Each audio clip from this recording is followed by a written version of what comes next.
What's up, Shadow Worlds? How you doing?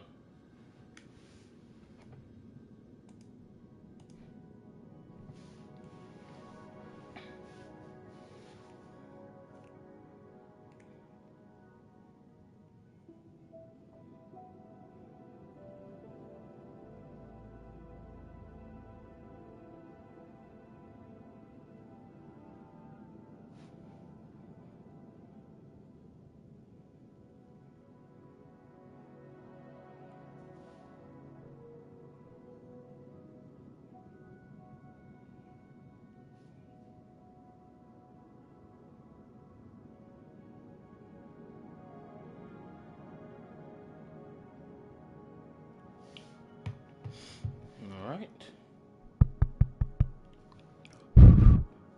Mic is good.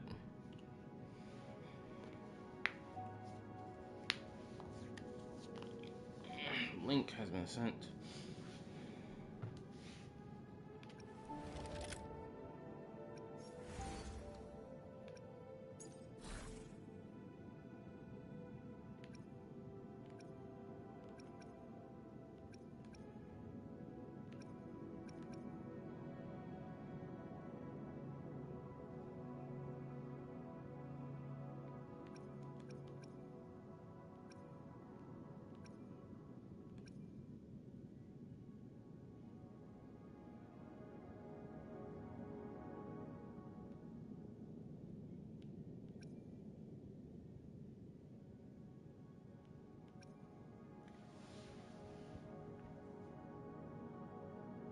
It's why I'm based on my profile pic. It was kind of hard to see profile pic. I ain't gonna lie, twin.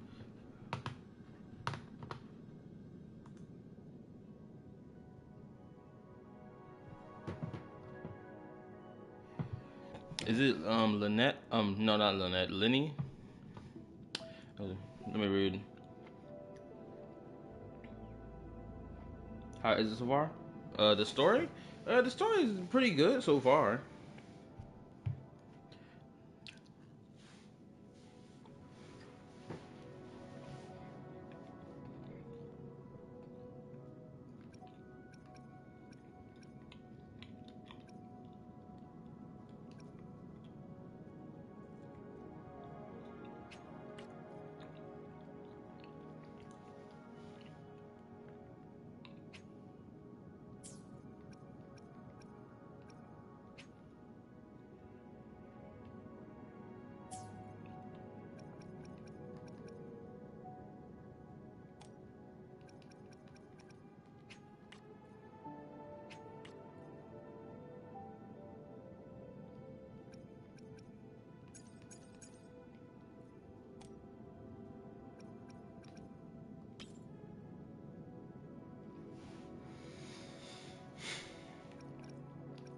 My bad, I'm not talking a lot. I'm just trying to get my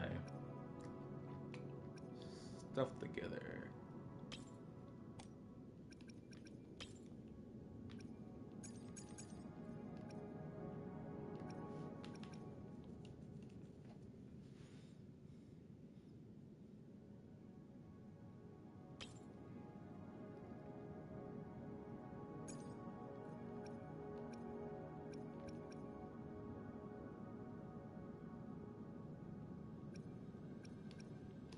Crap.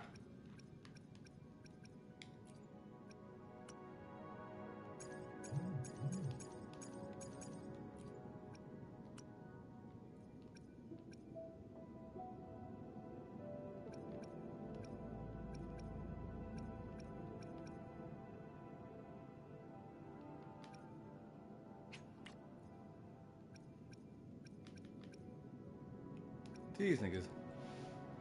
Unbelievable.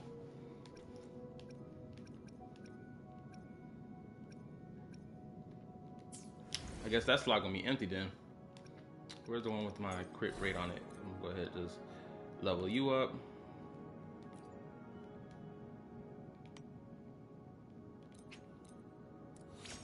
Because I need that increased crit rate. Crit rate has been increased. Okay, that's better. Let's go level up her stuff more, and then I'm good. Yeah, hold on. Let me change this on my YouTube right quick. Let's go back to dark theme because this white beam hitting my eyes crazy right now, and I need it to cool off.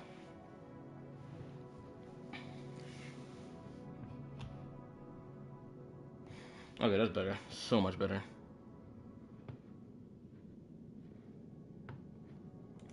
Bro, I can't believe it. The YouTube message thing wasn't even hitting for me. So I didn't even notice your messages. Oh, I swear sometimes. Give me a second so this thing can like load back up.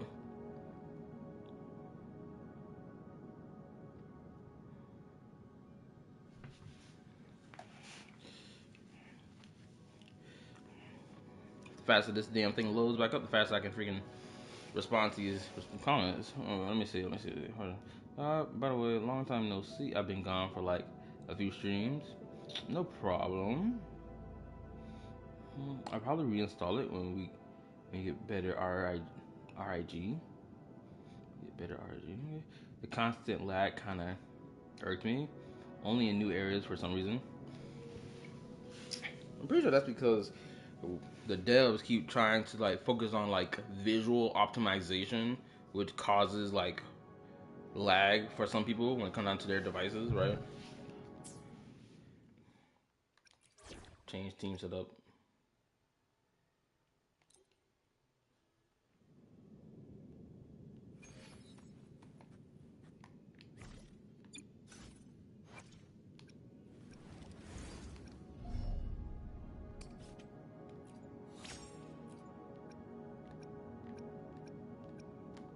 Crap, I gotta forge more pieces. Ain't this a bit? Excuse me. Anyway, I'm Cali Yapper. I'm back with another stream. We're gonna continue the Wuthering Waves 2.7 story, and then all that dandy cool stuff. So let's get back into the story. Like, sub, turn on the notification bell, and all the dandy stuff. Granted, it's all up to you anyway. Go check out my reaction content and my yapping discussion content too if you want to go watch those videos. Hopefully you did go watch those videos and gave a like for those videos. Anywho, let's get back into it. You think after a year, optimization would be their priority since it caused them so much during launch? So much trouble during launch. True. But like they still kind of fumbling on that. At least from what I understand, mobile players are like having it the worst.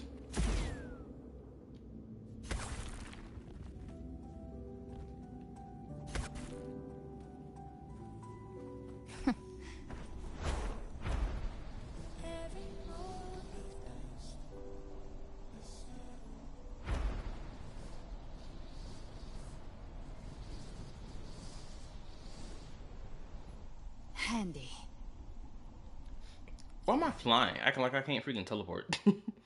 Oh, I guess I'll share this today. Okay, so this morning when I got into work, I noticed I had got a message on YouTube or someone gave me a reply to something. I was like, okay, what's this about? I read the message, right? It was underneath I think this may have been underneath no, this comment was underneath my video talking about Wuthering Waves story, or someone giving a criticism to Wuthering Waves story and whatnot. And it was one person in the conversation that I was having like a back and forth with a little bit, because they were like expressing how 2.7 was like better than any Hoyo story on a baseline, and I'm just like, no, because again, when you see people sit here and say the 2.7 story for Wuthering Waves is better than anything any Hoyoverse game put out, they completely remove the fact that one, the 2.7 story is the finale of a story that was building up since version 2.0. Right? They completely strip that part out of the conversation. And then they're going to compare it to Zenless and Star Rail and Genshin being, despite the fact those three, or at least two of those three, haven't even reached the climax of their own story and just started theirs. Or one is in like somewhere in the middle of theirs, while the other one started it. While the third one is like near the completion of its story. So it's like, how can you compare these things? These things are not comparable. to make such bold claims. Now, if that's your opinion, that's cool, that's dandy. But when you start stating it as fact, we already know you're bullshitting. So this person responded to me because I was having my back and forth with another individual. This is what they said to me. Hold up, let me get this comment out so I can read it to y'all. So y'all can hear this nonsense. Okay, where can I find it? Let me go to my YouTube studio because that's probably the fastest way for me to find it. All right, give me a second. Comments. It was 13 hours ago. Let me read. A fresh delicacy.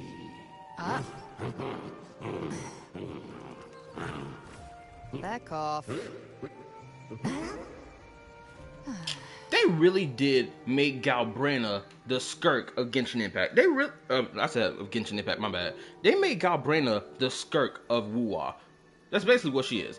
You do not sit here and create a character that can do this whole shattering glass of space type crap out of nowhere. That's some BS. I know what type of timing they on. They slick. Anyway, to get back to the point I was making, right? So this is the comment that this commenter responded this to me. This is what they said to me, right? They said, "We get it, bro. You like Hoyo more. This gacha simp war." Or this gacha simp war is so cringe. If you gacha CC focus on making good content, then supporting gacha football teams, your channel will be bigger than it is now. So this is basically what they said to me. This was early this morning. I read that and I was like, one, you haven't been here since the start of my channel to know where my explosive growth happened. Because I started getting a massive explosion in growth in terms of views and subs when I started doing reaction content. That's for one. Two, I'd argue that the content I've been making on my channel since last year, or since I started doing my discussion yapping topics videos, that they've been really good and getting a lot of good views as well. And I think that's pretty good content, especially if it's discussion-based content, right? Like my video discussing about debunking people's claims about exploration in Genshin and comparing it to Wuwa, or me mentioning how Natland dropped the ball for a lot of people.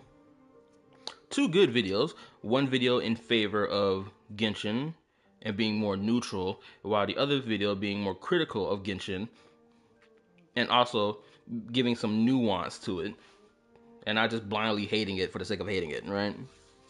So it's like, that content clearly works and clearly gets views. And another thing is, I'm not pressed about, oh man, my channel ain't blowing up, right? Because I treat this as a hobby. I don't treat this as a job. That's until I start trying to like get videos out that I'm trying to get out. Other than that, it's like, I just treat it as a hobby. Let me read.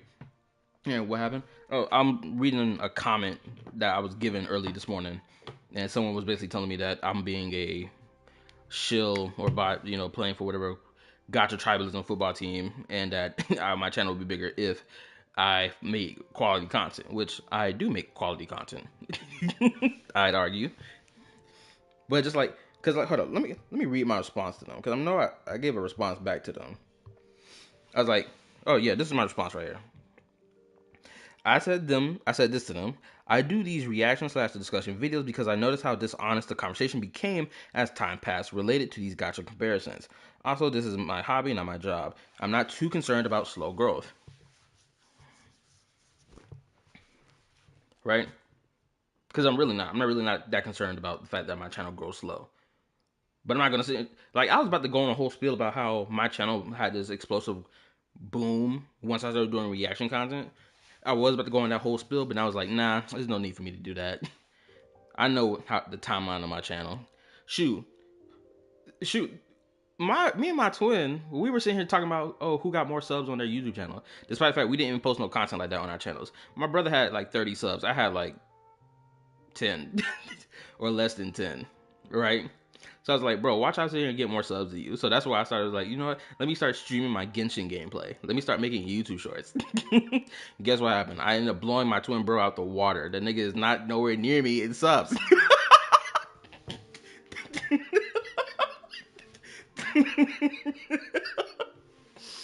Granted, this was like last year, back in like not last year. This was like back in 2023, like end of 2023, when we started having this back and forth with each other about it. Stupid stuff for real. Anywho, let's get back into this. Okay.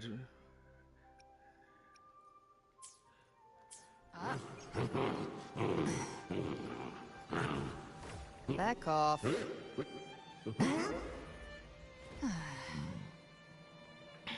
Anyway, let's get back to the main story. Let's kick it.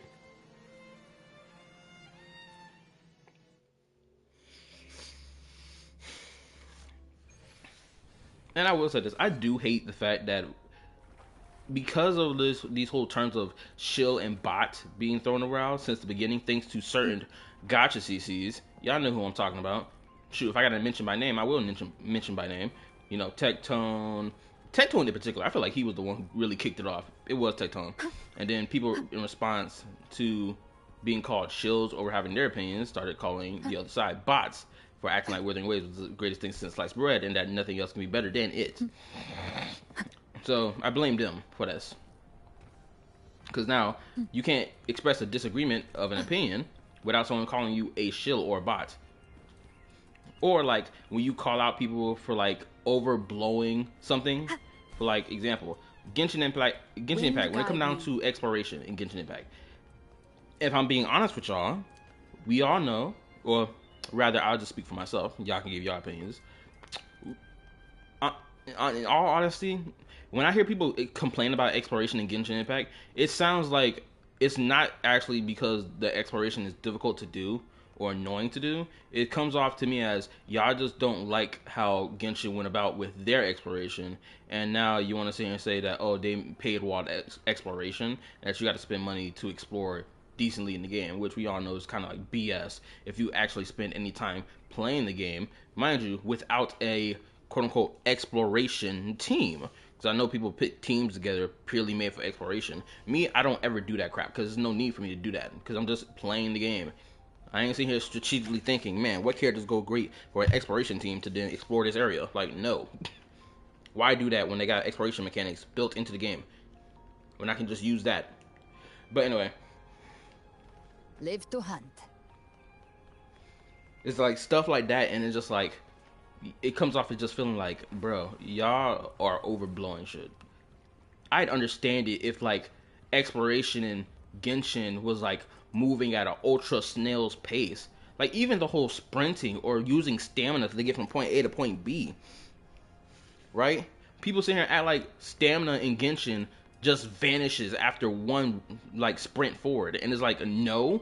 You do know you can abuse your dash button to like cover the distance for yourself, and you get there faster. Niggas act like it take 5 minutes to do one run from point A to point B, when it's like, no, it takes less than that.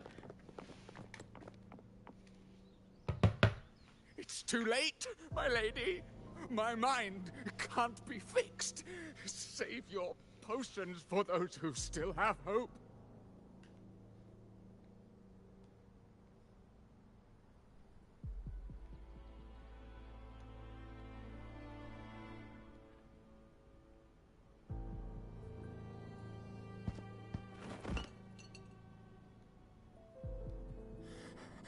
I only beg. Don't let me die a monster. Don't let me become Leviathan's puppet.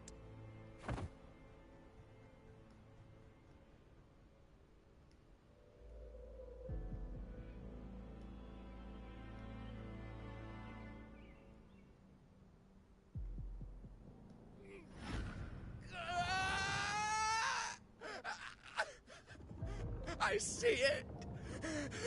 The end times. Paradise. Descending at last.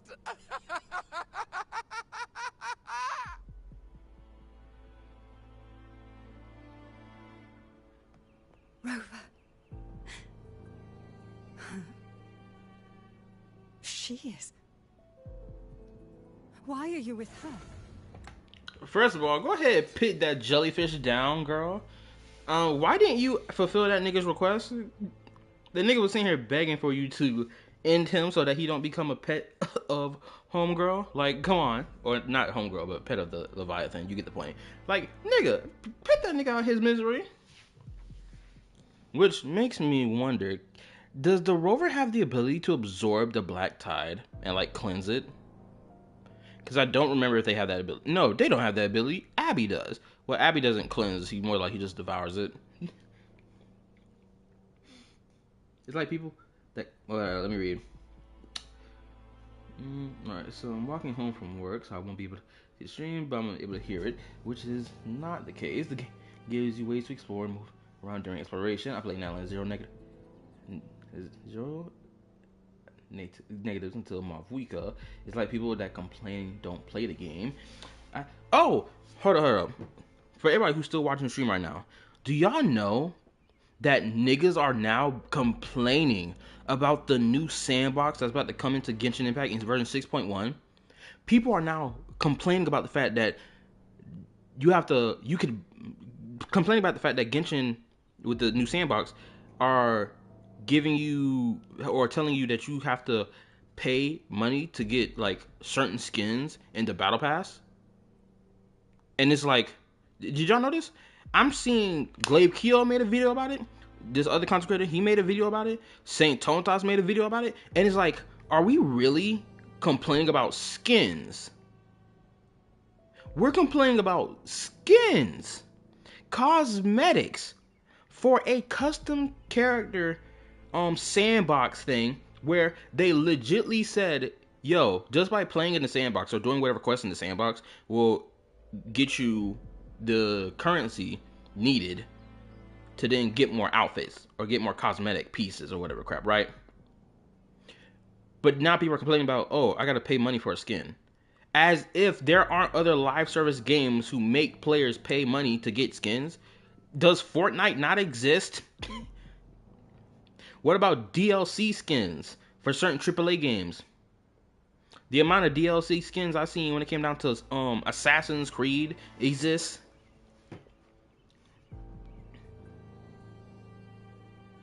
Even heard people calling Genshin Fortnite. Like, I don't have a problem with people calling Genshin Fortnite, but for people to complain about skins of all things. 5 ways to get skins and they focus on 2. Like, that's the crazy thing. When I'm sitting here looking at the thumbnails for these videos, I'm sitting here thinking back to that live stream and listening to when they was talking about getting how you can get skins or extra cosmetics.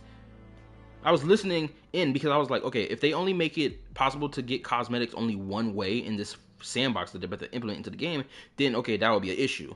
But they legitimately tell us there's multiple ways to obtain the currency to get it. Like, but I am going to do a reaction to either one of those videos. Realistically, I'm probably just going to do a reaction to Glaive Keel's video instead of doing one to Saint Tontas or the other guy. Because just like, why bother when all 3 of them have made a video about it? Interestingly enough, when it came down to Glaive Keo and his video, right? Because we know Wuwa got some things going on with Wuwa right now, right?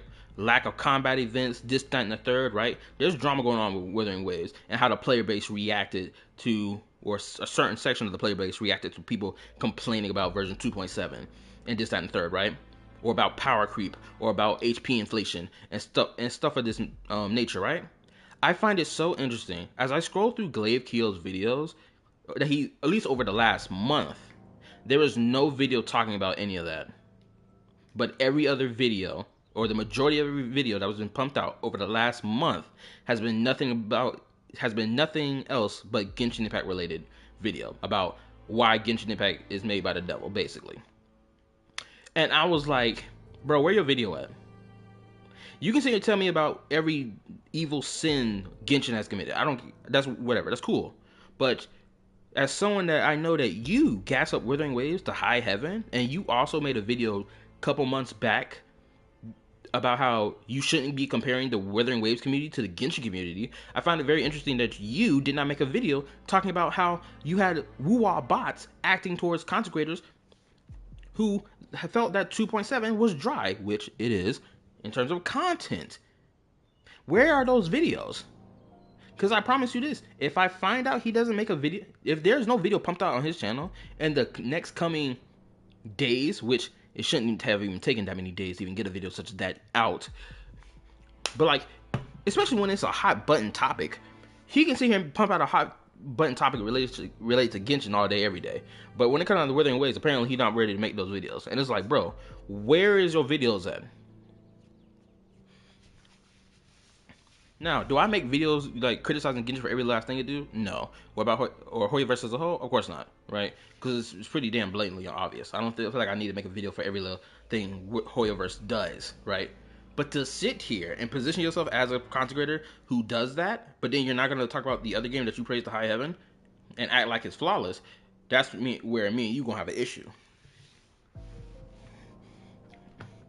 They will never call out is against their narrative of Wu's perfection. Exactly. And it's so corny to see. Now, I will say this, Glaive Keel's recent video about Genshin when it came down to Nod Cry was good. Granted, there was 2 criticisms, or in his criticism section, that I felt were like BS criticisms. And it's like, whatever, I can just smack that to the wind. Because it's not really that big of an issue. Other than that, the video was good overall. But also make sure y'all hit the like button for you. We'll appreciate it. Anyway, let's get back to the story so we can get a good portion of this done. What button?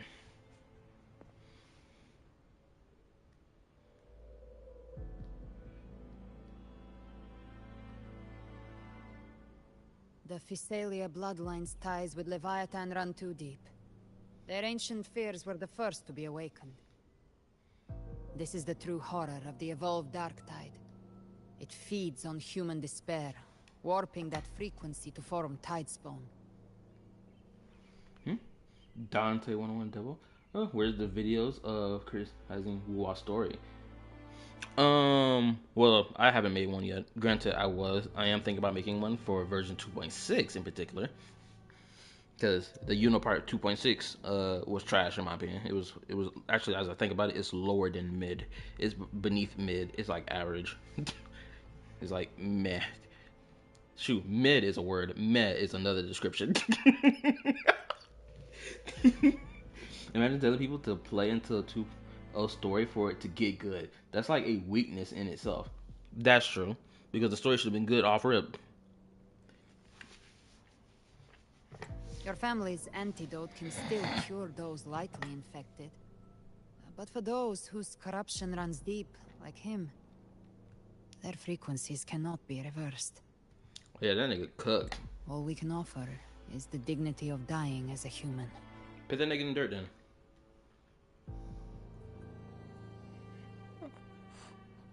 My lady, don't let me burden those who still have hope.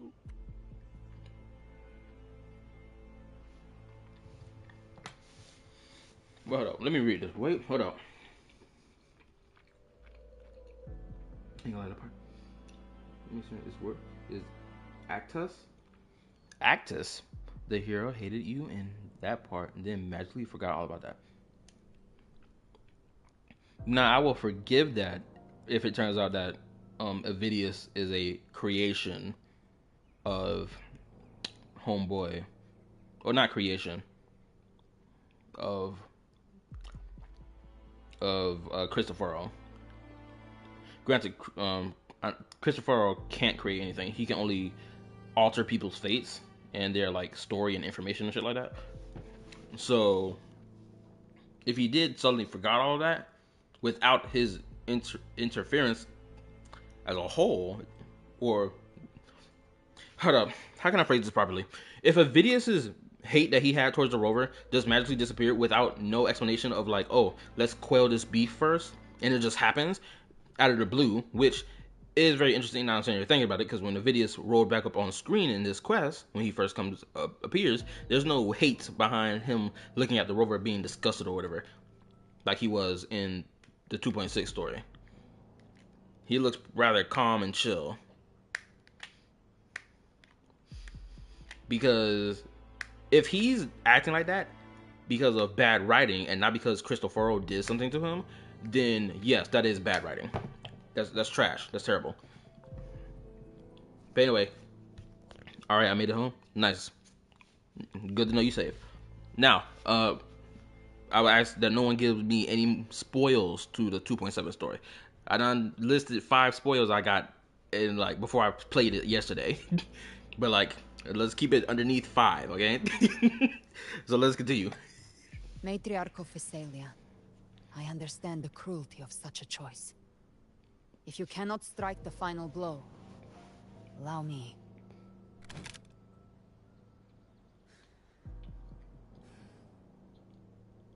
Physalia blood must be ended by Physalia hands.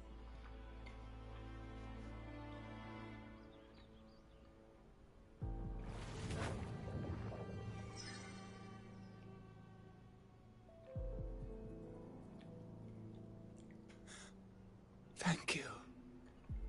May glory return to the Physalians.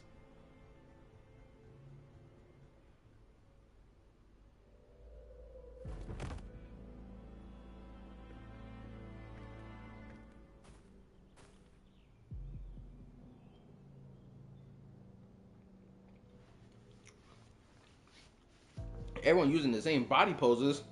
Hey, look how lazy this is. If this was Genshin Impact, we already know what they'll be on. Oh, look how lazy this is, bro. But when Wuthering Waves does it, apparently it gets a free ride across the street being like, oh, it's cool that we do it.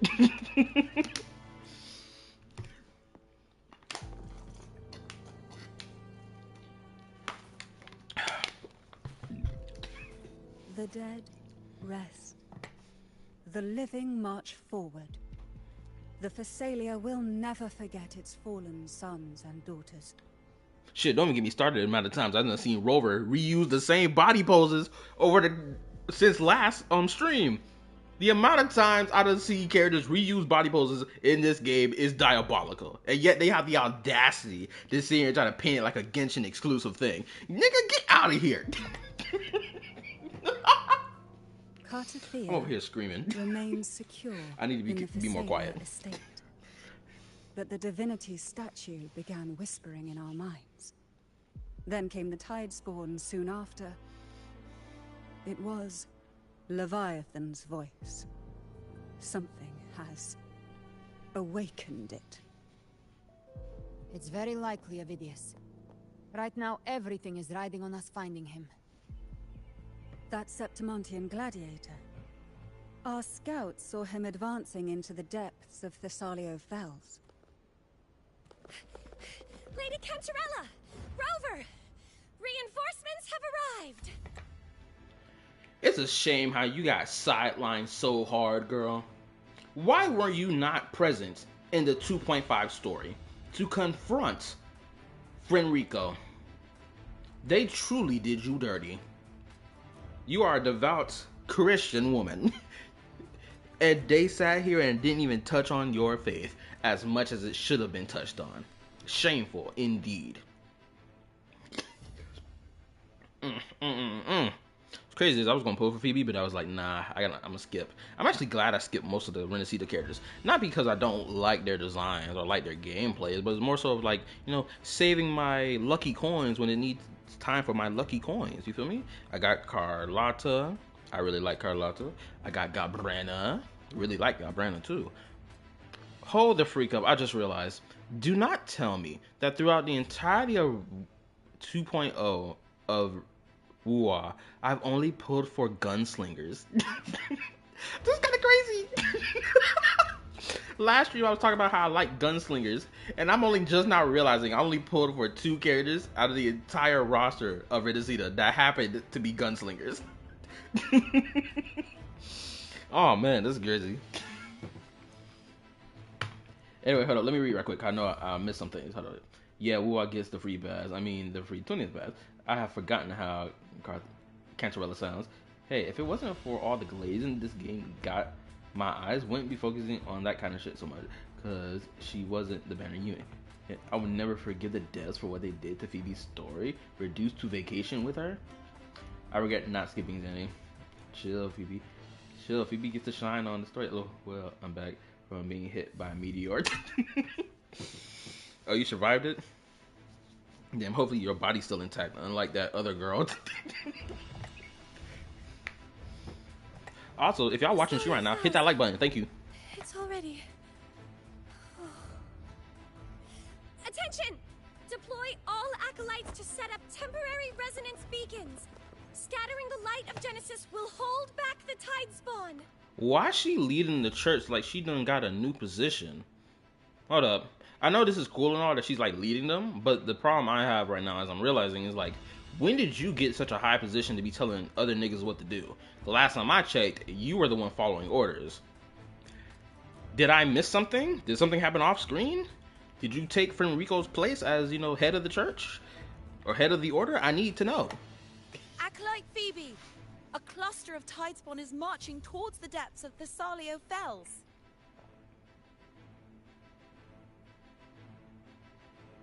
Rover, Avidius is our mission. Wait, hold on. Let me read. Let me see. Hope Alice's ult is immediately. Wasn't she just a regular follower? She got promoted during the vac. Okay, so I should have played that. She's still called Acolyte A. Wait, hold up. So she got promoted during the fishing event story. Cause I know Phoebe is a part of that. So she got promoted then in that quest. Yes or no? I'll use my forte to diffuse the family's antidote. It should help to mitigate the Dark Tide's influence. We'll triage the wounded and fortify this position. The Order's acolytes will clear a path for you. Please, you have to stop this.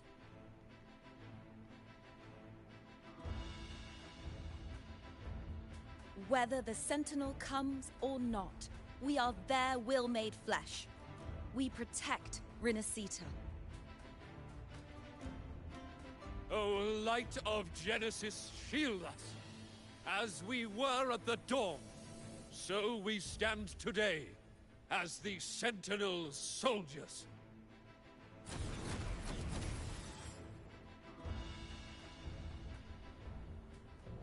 The Order's acolytes are holding off the other tidespawn. This is our chance to go straight for the source. That was a joke. Yeah, she's still an acolyte, but she is in charge now due to the vacation event. I think. Let's be honest, she's in charge because they couldn't introduce any other church member. But I do know that she's making changes on the codex. Okay, so I should have played that fishing event first before I played this story. I knew I should have. But anyway, I feel like that should have been a part of the main story then, instead of the fishing event. Because if she did get promoted to a higher position to be leading the order, or commanding the order rather, that should have been in the part of the main story. And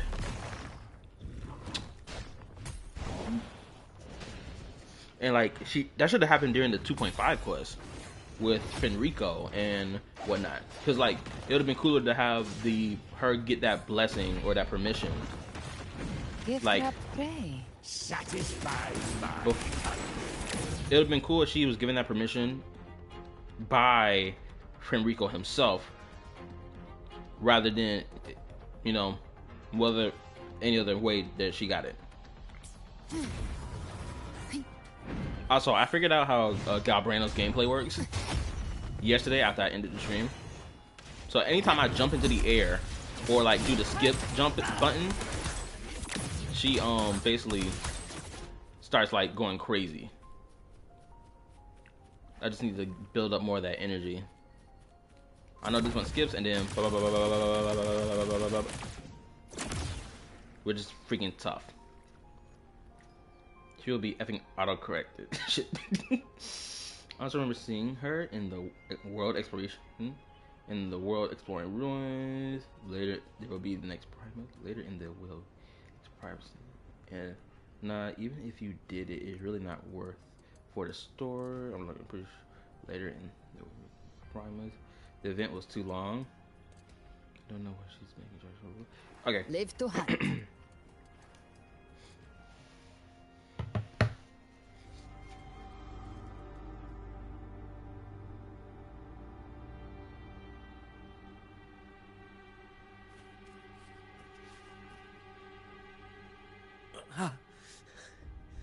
It's you.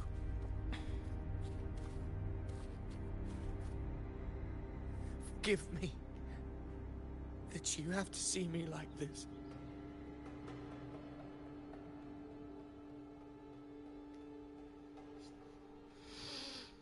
Why does nigga look like a Vash the Stampede character?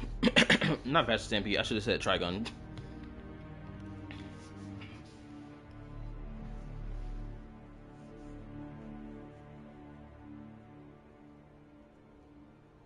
When the civilization capsule opened, I was dragged inside. A black frequency took hold of me, swallowed me whole.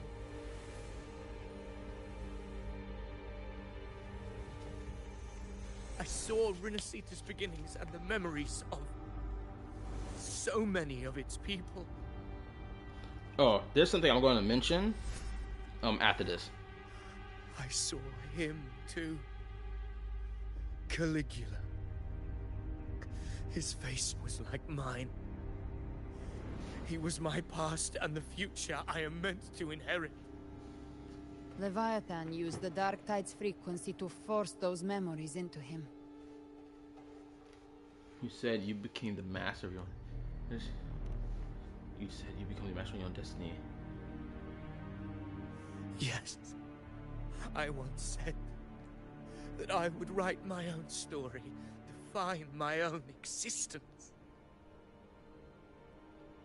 But after I left that space, I suddenly felt the Tide Spawn's movements.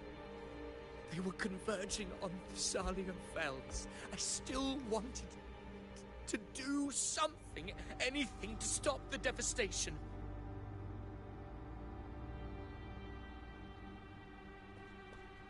But once again, I stepped blindly into the churning river of chaos. The Thessalia's oldest memories awoke ahead of time. Because of me.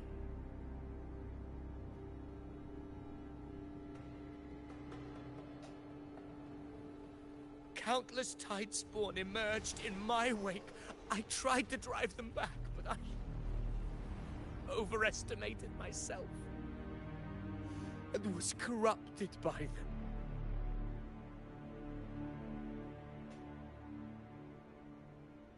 My hopes and dreams. All of it was real, so why? Why did it all come to this?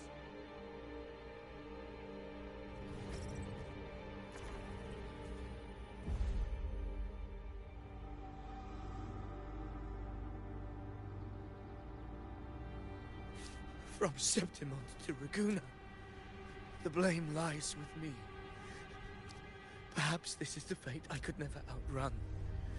Caligula's fate. It's calling to me.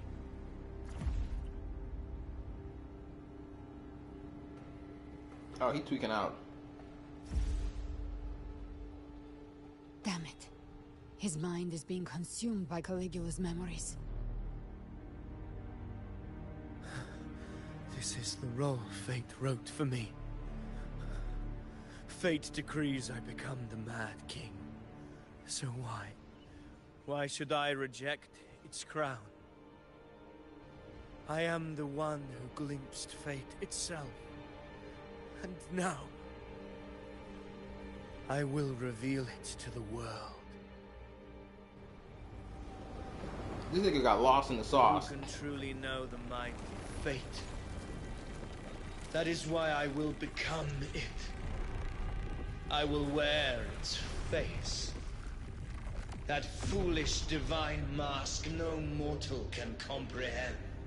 No, don't tell me. No, that couldn't be. You weren't this thing back in the 2.6 quest. You were two separate entities. But now I'm starting to feel like there may have been two of you. But you was in human form? Question mark? I'm kind of getting shocked right now. I would be lying if I didn't say that I wasn't enjoying this part of the story right now. Oh boy.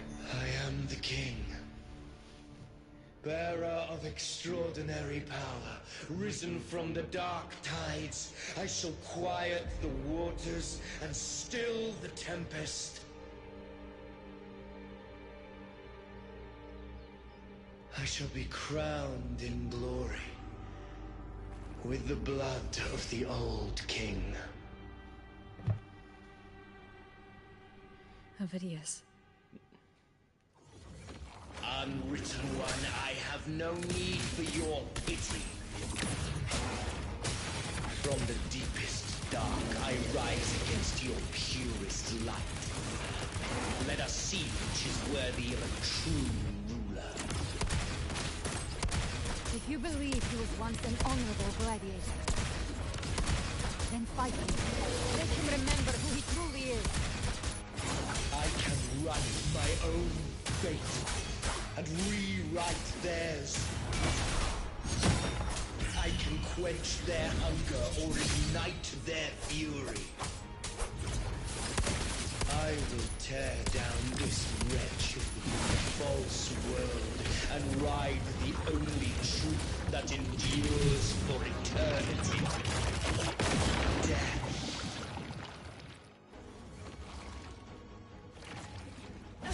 You missed. I'm not gonna lie. This nigga Vidius gained aura. I will say that. He got my respect for that. Another thing, his one-liners, pretty tough. I won't lie. Like, this man feeding me all his villainous one-liners, and I'm just loving it. It's probably one of the reasons why I love villain characters so much. They really know how to yap, and they do it well. Plus, these niggas get their own theme song too, which is crazy. Behave now. By my trigger. Enter Hell's Gate. Scorched to Uh-oh, get hit by something. Gotta swap out. One more time. I ran out of stamina.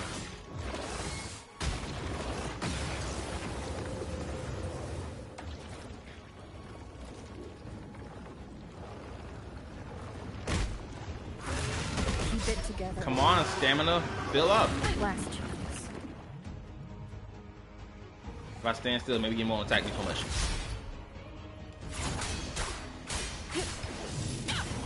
Last chance. Squad is not gonna make it. Wind call. Waves follow.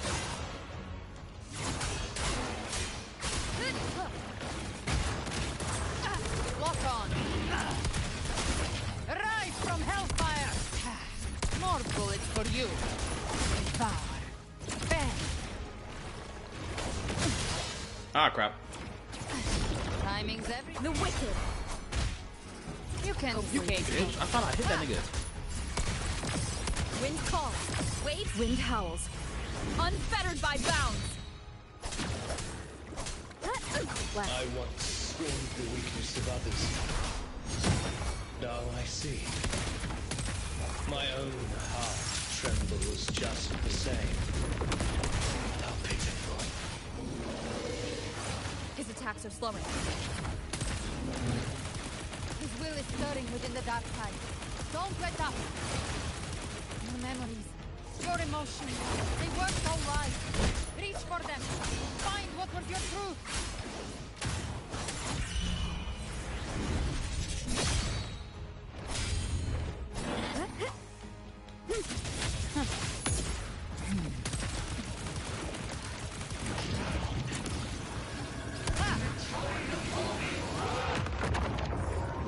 No, come on, baby. Let me run, let me run, let me run.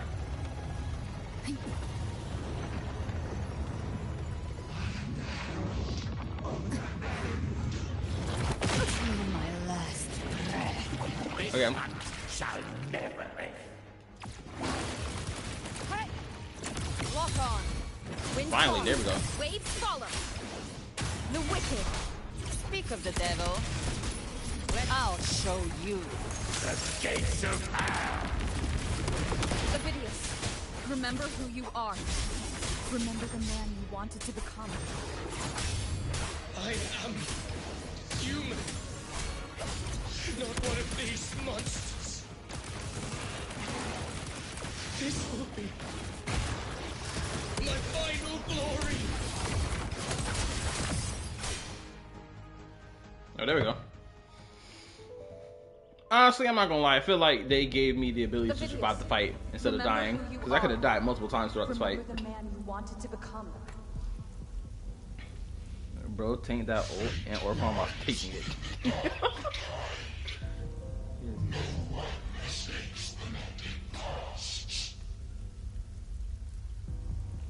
Wait, Arrow Rover's heals is only stuck on the ultimate? Really? I didn't even notice that.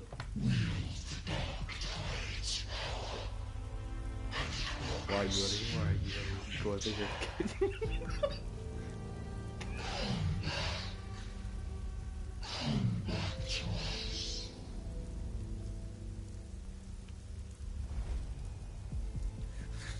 Go ahead, I am nothing like you. I need to say this.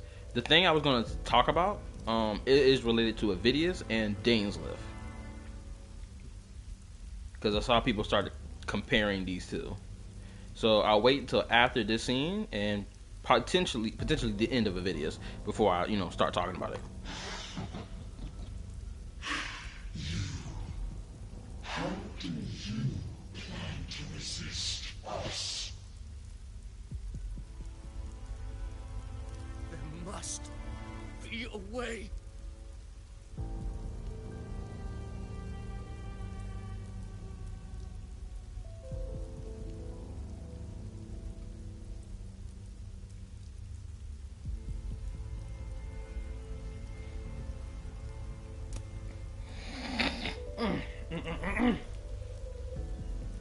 That girl, was she devoured by the tide too?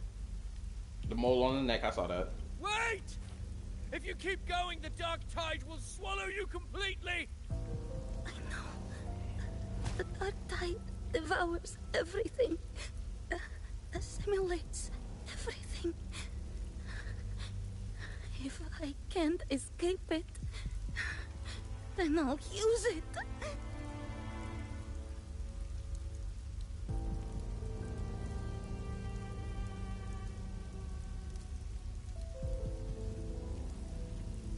It's already flowing inside of me.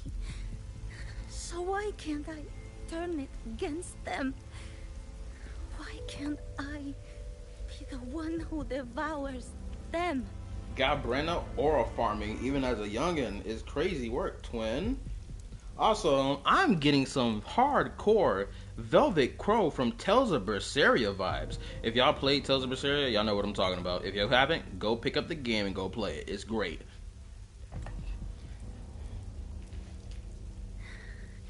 These false frequencies need me to survive. If this power doesn't want to listen to me, then I'll show it who's the real boss.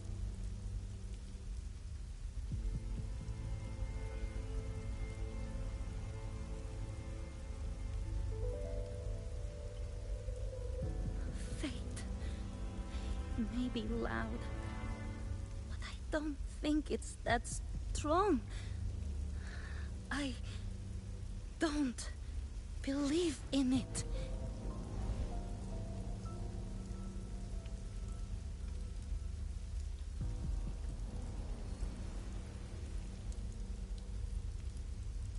A memory left behind in the dark tide.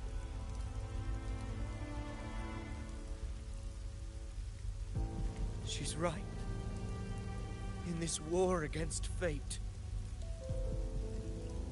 I still have a move to make.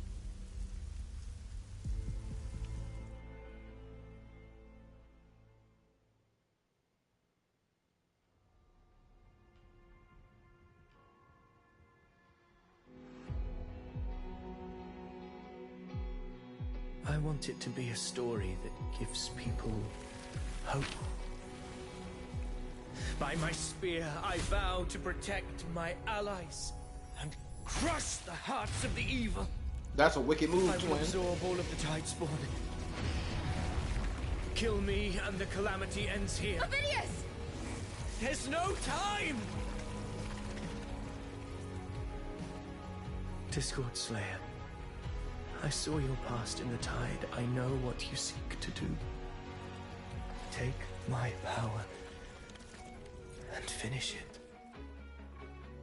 That too is my wish. I promise I will. Give me all your bitterness. We will make them pay.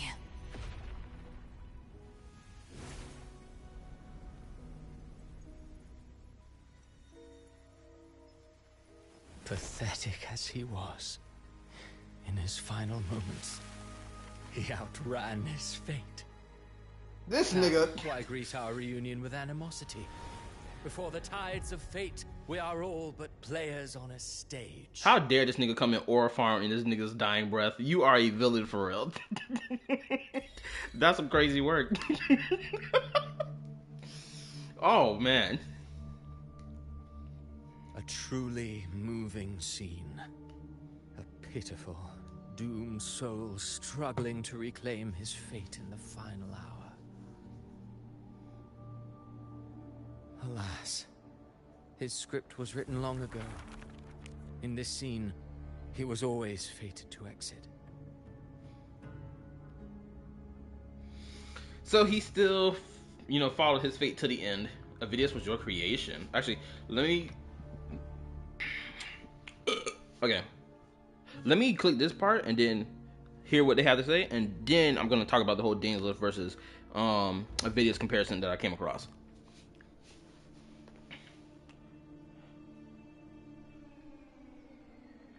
Nigga just smiled. Did that nigga really catch the bullet by closing the book? That's crazy.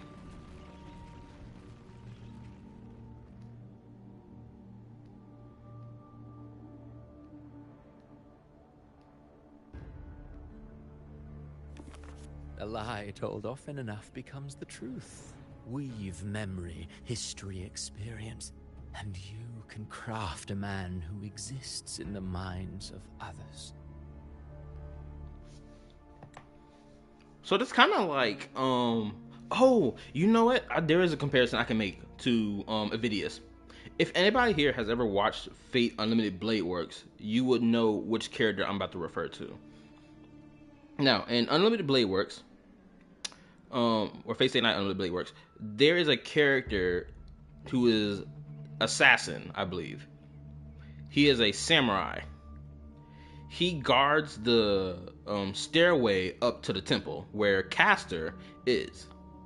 Now, the thing about assassin, or this samurai assassin, he isn't real. He's a fictional character, by all means.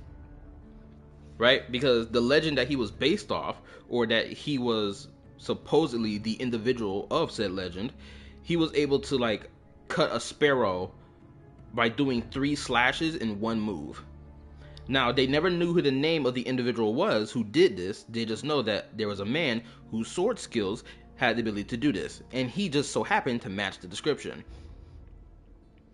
Right? Because he has his ultimate, or his special move or whatever, allows for him to like shift space that would allow for him to cut down someone with 3 moves, with 3 swings in one go. Right? But he was never real, right?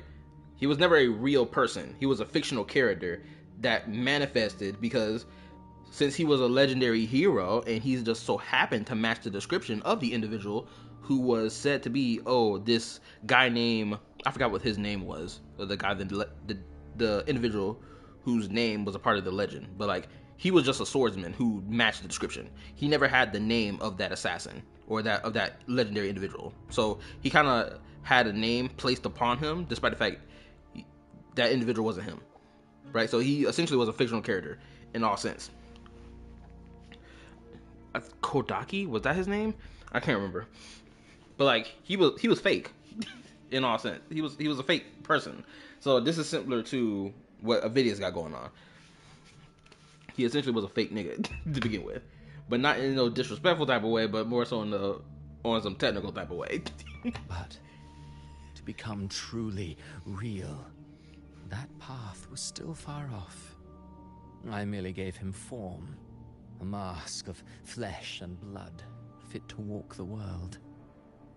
In the end, the breath that could give him life was his alone. Oh, a being born of lies, grasping for meaning in a world that offers none. Such a pursuit demands the courage to question the meaning of one's existence, yes. It demands pain.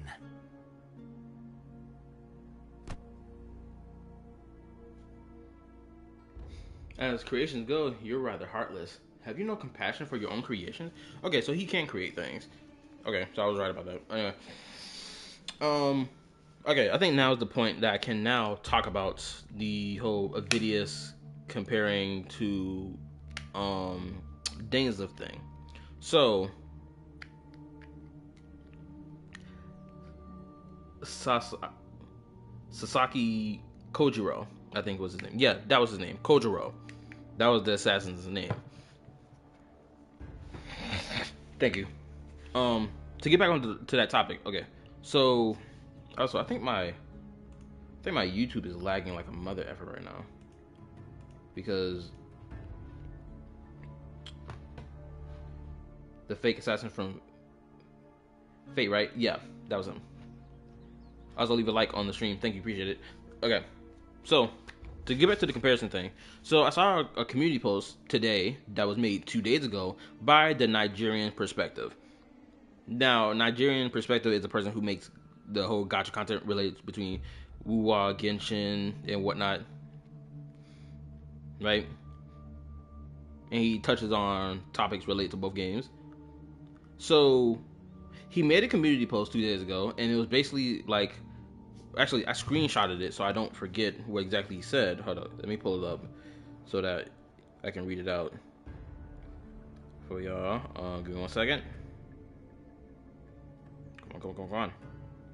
Screenshot. Where is my screenshots? Here we go. Screenshots. Yeah, it was 2 days ago. 2 days ago. This is how he framed his community post question. Huge question, no bias. Who's more interesting to y'all, Dainsleif or Avidius? And tell me why. Basically, you had everyone in the comment section because I'm gonna tell y'all this right now. Dainsleif got a 13%, while Avidius got an 87%. Naturally, that's recency bias. But another thing that's very interesting about it is that when you go and read the comment section of this community post, you see a lot of people saying, well, he's better because he had character development, this, that, and the third, right? Or you get to see him in combat versus Dainsleif, where they don't even show him in combat and they just tease it or whatever. And it's like, first and foremost, we are comparing a character whose story is technically a part of the end of an entire chapter of one reading story versus a character whose entire character is meant to be an overarching existence across the game from the beginning to the end. Because like people seem to have forgotten that the Traveler will fight Dainsleif in the future to achieve this goal or whatever, to save this individual, right? We know this, right? But apparently people seem to have forgotten that. But it's like, why does Dainsleif need to have character development if he's a character who just pops in and out of the story? Every now and again he appears back in the story. Now, it seems like Dainsleif will appear more so in Nodcry, which if that is the case, I'm all for it. Because especially with the 6.1 the 6.1 live stream, it showed Dainsleif being there, right? So it's like we're over here comparing a character whose story just ends in this section of the story versus a character whose whole character is meant to exist beyond just one part of a story. And of course, recency bias clearly plays a role, especially when they remember Avidius and everything he does immediately, because the quest just recently came out. Was it heart moving? Yeah, sure, it was. But like, I'd argue that Dainsleif is still more interesting due to lore implications and who he is as a character, where he's from, who he's associated with, this, that, and the third, right? That's why Dainsleif is more interesting in comparison to Avidius. Now, this isn't to say Avidius isn't interesting, but there's different levels to this. There's different categories rather to this, right? Avidius, he was important and interesting due to lore implication and his potential connection to Cristoforo, which then has been now revealed that he was created by Cristoforo, right? So it's like, that's what makes Avidius' character even more interesting. Granted, the whole thing of him, oh, I want to be able to, create my own fate. I won't, let someone else write my fate type ish. Like, we've seen this type of story beat before. That's nothing new, Is it still interesting to watch play out? Of course. I wouldn't be surprised if Dane joined the fight against Rerir. Shoot, that would be so cold. Because Dainsleif even stated that he was going to spin back on the sinners for what they had done. So if Dainsleif does roll up in Notcry, and we get to see a Dainsleif versus Rerir fight, it's going to slap everybody's complaint about, oh man, we don't get to see a homeboy fight at all. It's going to get slapped to the floor immediately. Did you not see? I did. His intentions, his ambitions, his darkness, his weakness. To lay a soul bare is not always an act of cruelty. Humanity is fate's plaything. I simply showed them the strings. I lit the fire, the hunger that might ignite their free will. Through contradictions and conflicts, pain brings metamorphosis. Tragedy breeds transcendence. Only then may a soul rise beyond itself. He just did that body pose. And touch the gates of immortality.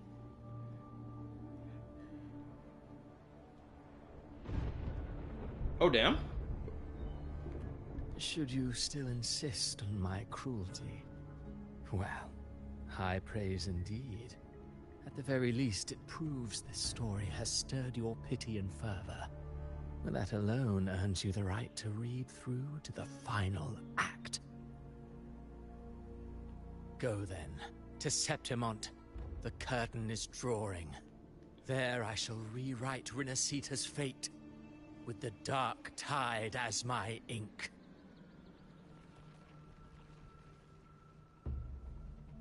Will you suffer in silence beneath fate's poisoned arrows?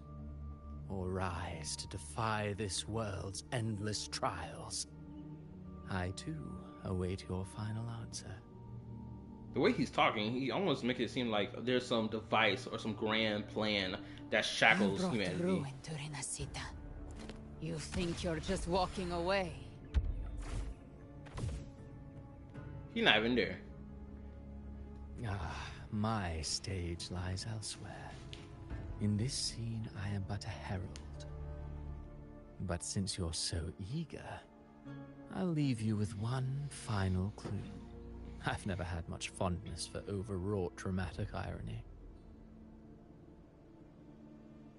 The dark tide has already tainted the civilization capsule.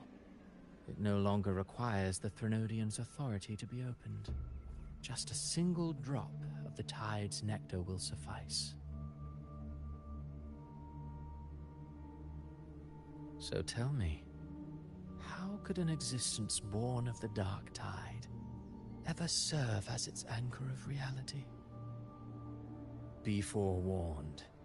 When dark waters recede, the truth beneath the surface shall come to light.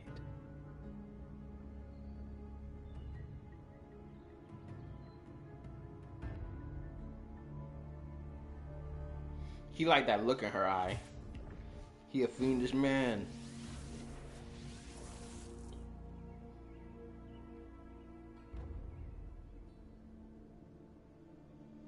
I hope you understood what he meant. Wait, so Avidius wasn't Darbinger? The harbinger of the dark tide is the anchor of reality of all tidespawn. That means it must be a real existing person.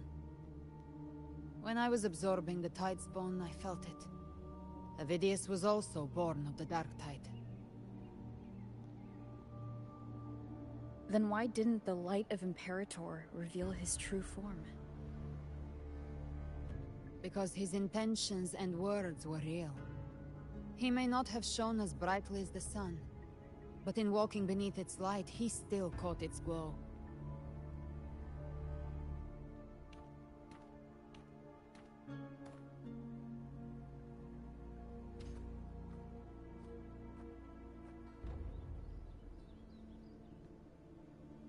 And that unshakable resolve not to become a pawn of the darkness, even unto death, that created his own truth. That's why he played right into the Quillbearer's hands. A scapegoat, the perfect sacrifice to bury the truth.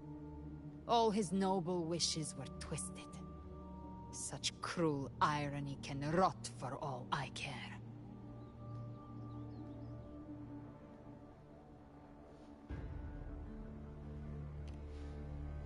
Avidius shouldn't have had to bear such a fate. I will carry on his fight. I'll keep writing the story he believed in. The story that gives people hope. Yes. As he wished. We must stop the greater tragedy that's coming.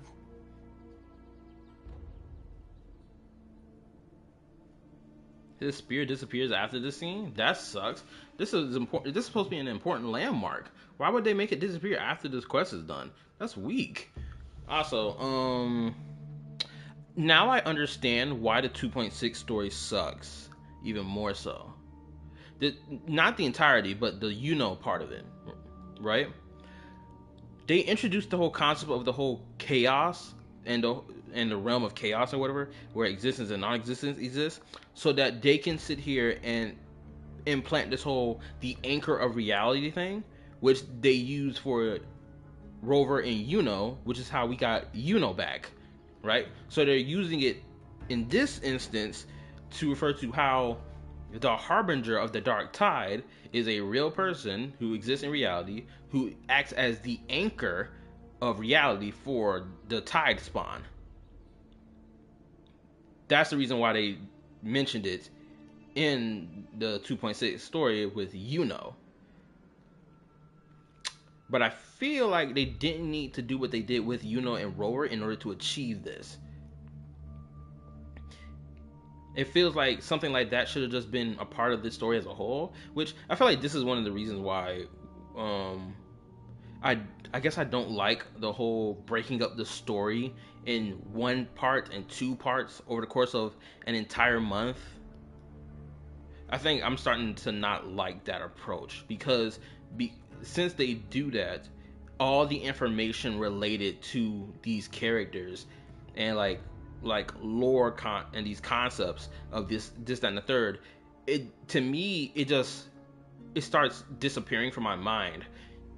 Because if it's not all in this one spot, especially of the story, especially supposed to focus on these things, to me it just dies off in the back of my mind. I don't remember none of this stuff.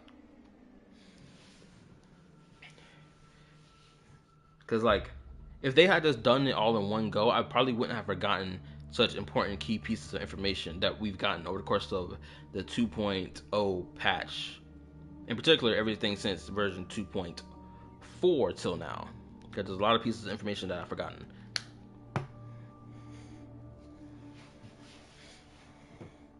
Let me read. I didn't like... The thing is a time skip happens. The thing is, a time skip happens as well. There was thing we never knew or learned about because of the time skip. Oh yeah, that too. Don't even get me started on this whole timeline thing about being able to remember something from 3 years ago that we were not present to witness, or some crap. I don't even understand that to the fullest, which is why I'm going to react to that video when I finish this quest. And I mean finish this quest as a whole and not just finish it after this stream. Let's return to Cantarella and check on the wounded. If Avidius wasn't the harbinger, that means we missed something.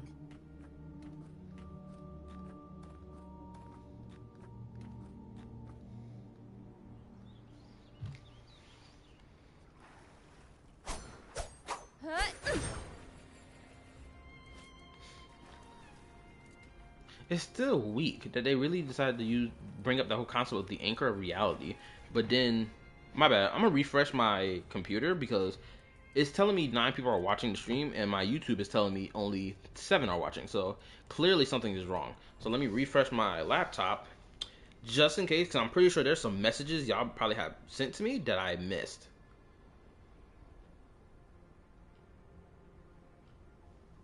So let's let this build up. And I think it's probably because I got so many open tabs for the sake of my reaction or discussion video.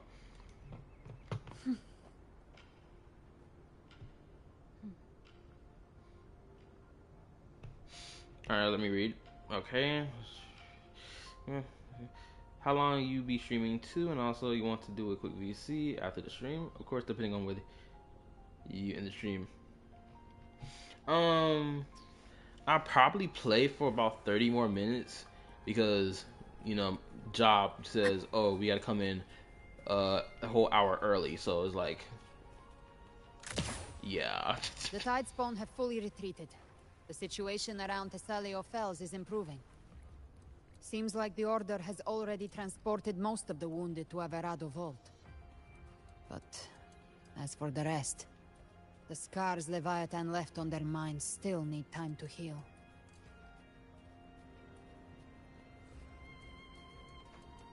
Also, I'm gonna say this as well.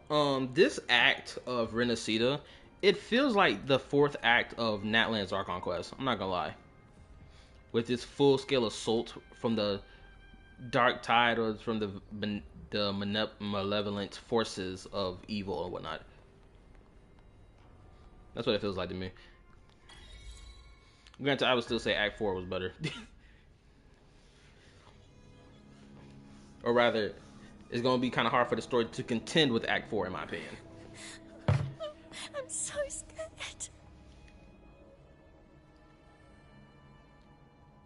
Because Act 4 of Natlan, niggas' bodies was all over the floor. Shoot, I'm still upset that I failed to save a little girl and her mother when I played Act 4 of Natlan. I'm still upset by that. Because I didn't even notice that they were underneath that makeshift staircase. And they were being covered up by that dead Fatui's body who was defending them from the Abyss attack. Like, I'm still upset by that. It's like, how did I miss that?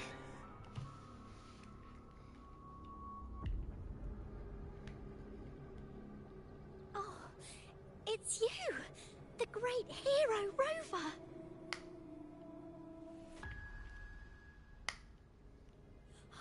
Cantarella told me stories about you. She said you're just like the heroes in the adventure tales. Brave and determined.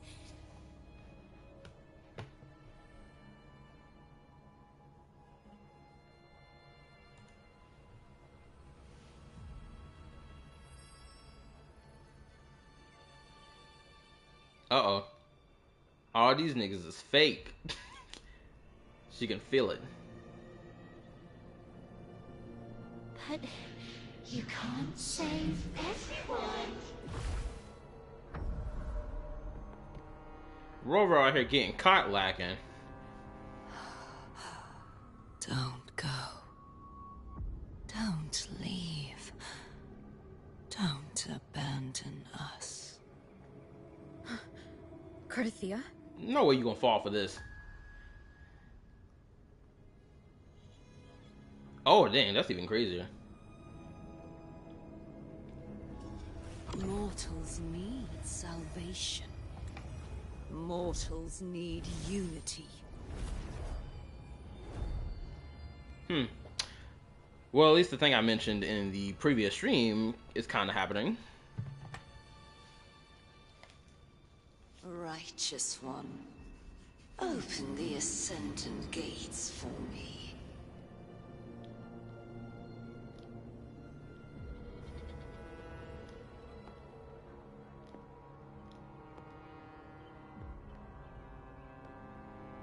Oh, she see the BS. Is she really frozen? Doesn't belong to you, Leviathan.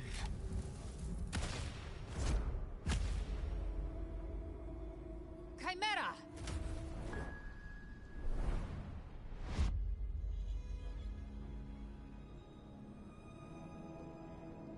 Look at Rover, cooked, laid out on the floor. How are you feeling, Rover? So wicked. Niggas would clown on the Traveler for daring to be put in a position like this because they're the main character. How dare a main character get put on the floor while this cool new 5-star character gets to show out and show off?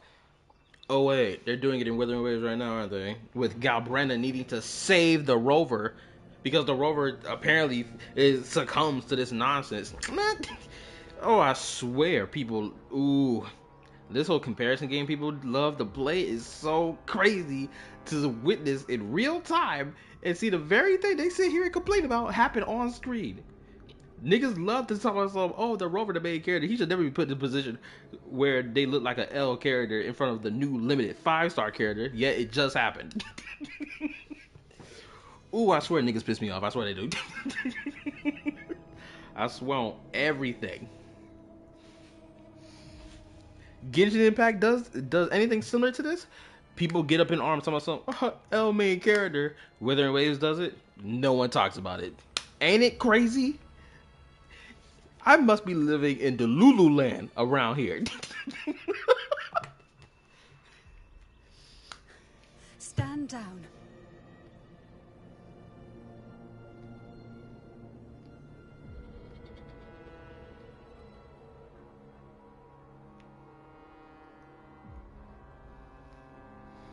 Pitch off is down. Said, stand down. Fall back. Them niggas not about to do nothing anyway. But, Lady Cantarella, we all saw it just now. What did they see? Enough. I told you to stand down. You've withstood the whispers before. Will you forget your loyalty to your comrades in the face of fear? I'm sorry, Lady Cantarella and Rover. We lost our composure. Leviathan is a master at finding the cracks in one's spirit to tear it asunder. Go do what you must. I'll handle this. Oh, by the way, did you see the short I tagged you on Discord about the element? Oh, I didn't watch it. I did see you put it in the Discord. I just didn't watch it yet. Because after I finished the stream last night, I kind of went straight to bed, if I remember correctly. I kind of was in and out of sleep. Oh no, I was watching like a movie or something. Which reminds me, I guess I asked this. Has anybody watched that video made by that Minecraft YouTuber? Certain emotions between you and the others resonated. Your tacit mark opened a portal, pulling you into another illusion. Anyway, like I was saying, anybody watch that Minecraft YouTube video, the whole 1,000-player civilization simulation experiment, right? So I was watching someone's reaction to that. So it's like a 2 and 3 hour long reaction. So after I fell asleep watching that reaction because it's like a movie. It's like a movie to watch. It was really good. The video was just great. That portal fed on your presence to spread malice and fear. But before it could fully take shape, I broke into your illusion and shut it down. I saw Fenrico, Mia, and Cardathia. They all passed through that gate. What exactly lies beyond it? Something that you, the main character, failed to, break through the illusion and let a new 5-star character steal the show. Ain't it crazy? You're becoming more and more of an L nigga as time passes, Rover. Oh my goodness, I just realized this too. There's another moment that we could have argued that the Rover had their shine stole from them since they're the main character.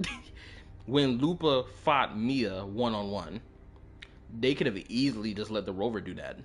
Because, Rover is the main character. They're the hero of the story. Let them have all these cool moments. They could have easily given it to Rover, but they gave it to Lupa instead.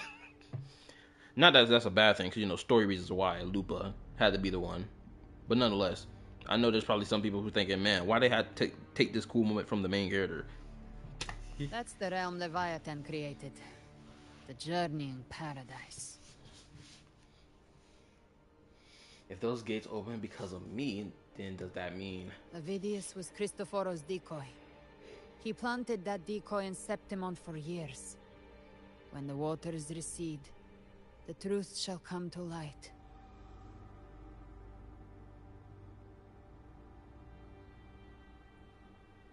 Rover, you are the new harbinger of the dark tide. Nani? The main character being the villain? Well, you know what this means. You got Brandon, go ahead, pull that gun out and shoot this nigga in the chest.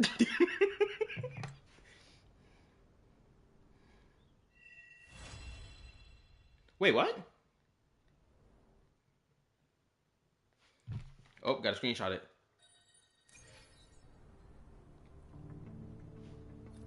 Cantarella went inside to prepare that antidote. She should be finished now. Time to find her. Wait. So we end off the quest doing that, and then we're here to get the antidote? I mean, that feels like a weird abrupt break and then just throws us right here. Why didn't we like continue off? Why didn't we have like a moment in the quest to be like, okay, so Rover reacts to it and is like, bro, that's crazy. What? I'm that? I can't believe it. Like, why didn't we get a moment like that before we like transition here to the antidote? That feels a little weird, doesn't it?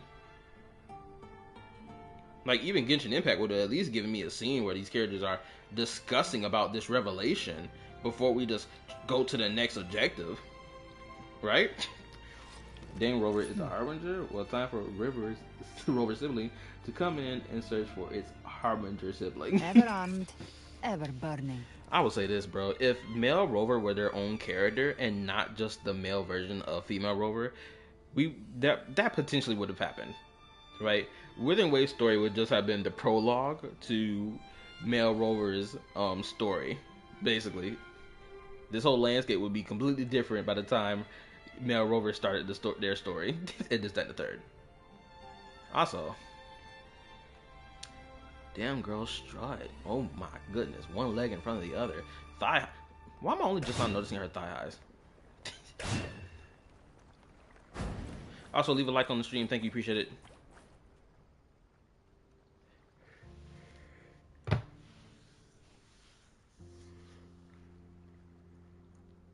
This is the family antidote, made to suppress Leviathan's spiritual corruption. Take it now. As long as we can identify the problem, there's a way to fight back. You carry the Sentinel's power within you. That's keeping the corruption at bay for now. What's left are the hallucinations and whispers. I've learned about Leviathan's current state from Galbrenna. The Thessalians have resisted the Threnodian for a century. Its whispers aren't undefeatable. We will defeat it. Okay, she says she learned about the current state of Leviathan from Galbrenna. Does she also know that the Rover is the new harbinger of the Dark Tide? If she does know this, but it wasn't shown on screen of Galbrenna mentioning it to Cantarella, that's another L on this story.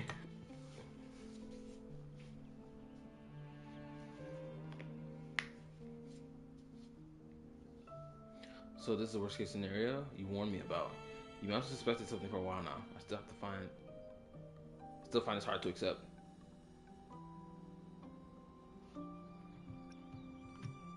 Give me one moment. I'll be right back.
Anyway, I'm back. I had to deal with my dog. My dog over here growling at people or whatever the crap this late at night. Like, nigga, don't over here want to hear all that. Leviathan needs a harbinger with enough influence to spread its gospel. You're the laureate of Raguna and the hero of heroes in Septimont. That's more than enough to be its first choice. Your path overlaps with Avidius. The Tidespawn are shaped by the harbinger's thoughts and memories. Neither the Thundering Mephis nor the Phalian Beringal are native to Rinasita. So... Oh. You once said the Harbinger had to be corrupted by the Dark Tide. But I still don't show any signs of corruption. Maybe it's not you, it's Ambi. Because Ambi been feeling hazy lately, has he not? I suspect the one corrupted might not be you.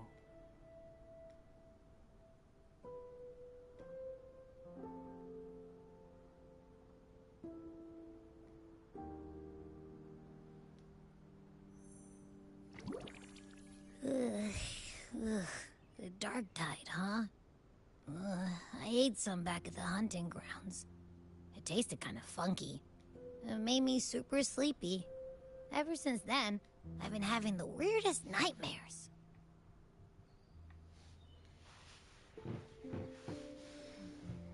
Abby does carry the Dark Tide's frequency. Abby must have absorbed many other frequencies. So while the Dark Tide's frequency lay in wait, it was masked by the others. It makes sense. You two share life and energy. As the primary in this bond, your frequency has been overriding Abby's. Leviathan planned for this.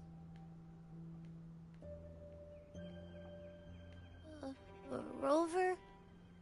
Did I do something wrong? My nigga, you don't even look like you have a sad expression on your face at all. Or word expression. You just like, you're straight facing it right now. It's not a fact. Not even sad. Now you're smiling? When it mattered.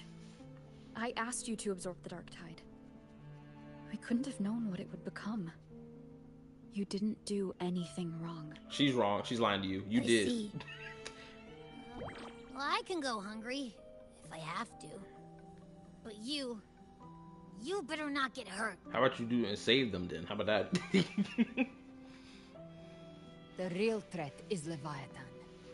If we want to end this for good, we kill it and destroy its paradise. Okay. So Cantarella knows that the rover is the harbinger, or rather, Abby is the harbinger for the Dark Tide, despite us not seeing Galbrina tell that to Cantarella. So it just happens off screen. Unless Cantarella was surprisingly still in the vicinity when Galbrina told that to Rover. From what I know, Leviathan manifests its kingdom by flooding Rinasita with the Dark Tide. That's how it turns the real world into the journeying paradise. But we've already secured Raguna and Septimont. The Fabricatorium and the hunting grounds are both stabilized. So why is this paradise still there? Everything you've done has slowed down or maybe even sealed off some of its pathways. That's why Leviathan is resorting to its final plan. This so-called divinity is more devious than humanity realizes. The paradise you saw is not of this world. It stands within the Dark Tide. Ooh, what if the gateway that would lead us to this paradise is Frolova's little paradise that she created for herself? I got a sneaking suspicion that's going to be a pathway we take to get into this paradise. I got a sneaking suspicion. Matriarch of Physalia, you have guarded this truth for over a century. Now, we need your insight. I couldn't see the truth until the Threnodians' whispers finally quieted. Only then did those ancient records, once twisted beyond recognition, begin to make sense again.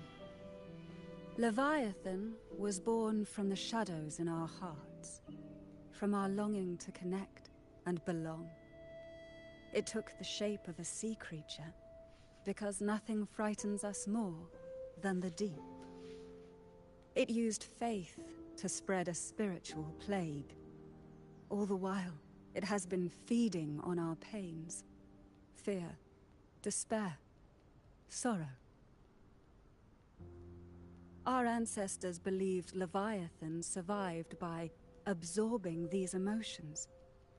Little by little, it burrowed into Rinasita's collective unconscious. They said the dark tide is that subconscious made real. An ocean of shared trauma. That's why they called Leviathan the Master of the Deep. Okay, interesting. I heard them. All those voices in the dark tide. And before I touched the gate, I felt it. Fear. Sorrow. Like it was pouring out of the people. The stronger the conflict, the deeper the emotion it stirs. That's what shapes our memories and subconscious. That's why the playwright kept forcing Rinasita into conflict. Every tragedy, every struggle, it wasn't random. It was all to keep feeding Leviathan. The end times are drawing near. The Ragonesi cling to hopes of a blissful afterlife. Septimontians have long believed in another world that begins after death.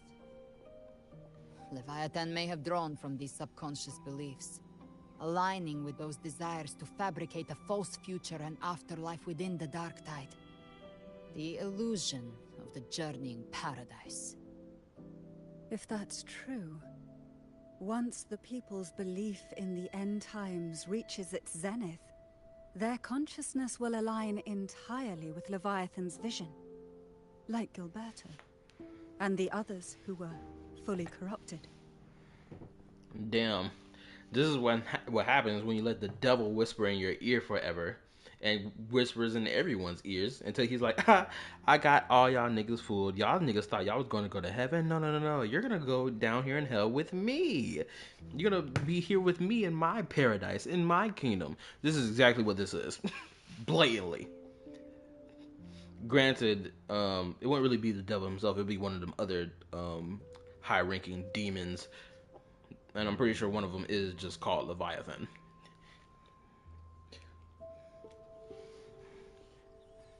Now let me read. What's only be more than less halfway point? I can tell you that's not the case. I thought the same as well, but that's not how we go there.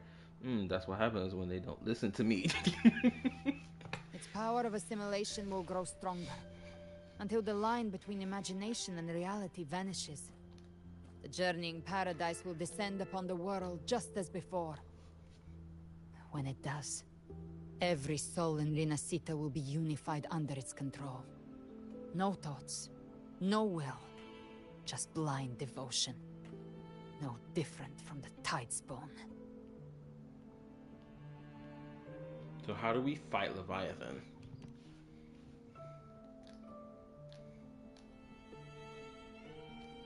You saw it in the illusion. It cast aside the Sentinel's form and took on Cartitius. That means the first step in her plan is complete. Leviathan is still watching the real world. Because of the mark of the dark tide, it can read your thoughts. So for now, we can't share the full plan with you. But they're aware that you're gonna make a plan. You must have sensed it by now. Your connection with Rinasita runs deeper than I, or even you, ever imagined. You're not just the harbinger of despair. You've become a vessel of Rinasita's hope. So go. Gather every last flicker of it. This is a hunt, yes. But it's also more than that. It's a war of spirit. Of light against shadow. Hope against despair. To take Leviathan down, our belief has to be unshakable. If there's doubt in your heart, then stop. A new path won't reveal itself, unless you're ready to walk it. Not gonna lie, I have this high suspicion that Galbrena is a character that holds religious belief. She has faith, if that's the more better word for me to use. And I'm not gonna lie, I'm really feeling it personally, because the way she keeps talking about this stuff just feels like she is a believer. Granted, she says she doesn't believe in fate, like deciding how shit ends, but it seems like you believe in a god to me. To me personally, that's what it seems like. I could be entirely wrong though. For now, the dark tide in Raguna is under control. And I think I figured out what it plans to do next. Also, I need to say this as well. Why in the world has Galbrana been given all these cool camera angle shots ever since her introduction? Like, she's had cool side camera shots where she's aura farming and whatnot. I'm just like, bro, Rover, you're getting your spotlight stolen right now. Before the bells of Paradise ring, I'll buy you time. When you're ready, head to Septimont. Just like the playwright said, when the moment comes, See? everything, fiction and reality, past and future, will converge there. She get all these cool moments and a cool exit. So tough.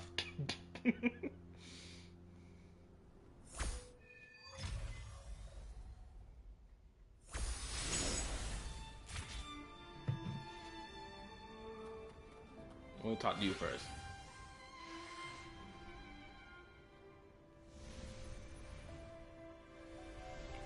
We'll relocate to the vault when I met. I don't know why these parts aren't voiced. Like, this is part of the main quest. Why didn't they have these parts be voiced? I understand. It shows you not because it can control you, but to hinder your progress. But looking in your eyes, I see no matter the obstacle, you won't stop moving forward. I have some questions I want to ask you. If you're interested, I can show you. About Leviathan. The records say that since the dawn of civilization, Leviathan, under the guise of Imperator, wormed his way into the religions, faith, and thought. When discovered by the Sentinel, Leviathan hastily unleashed the dark tide, attempting to harvest the civilization.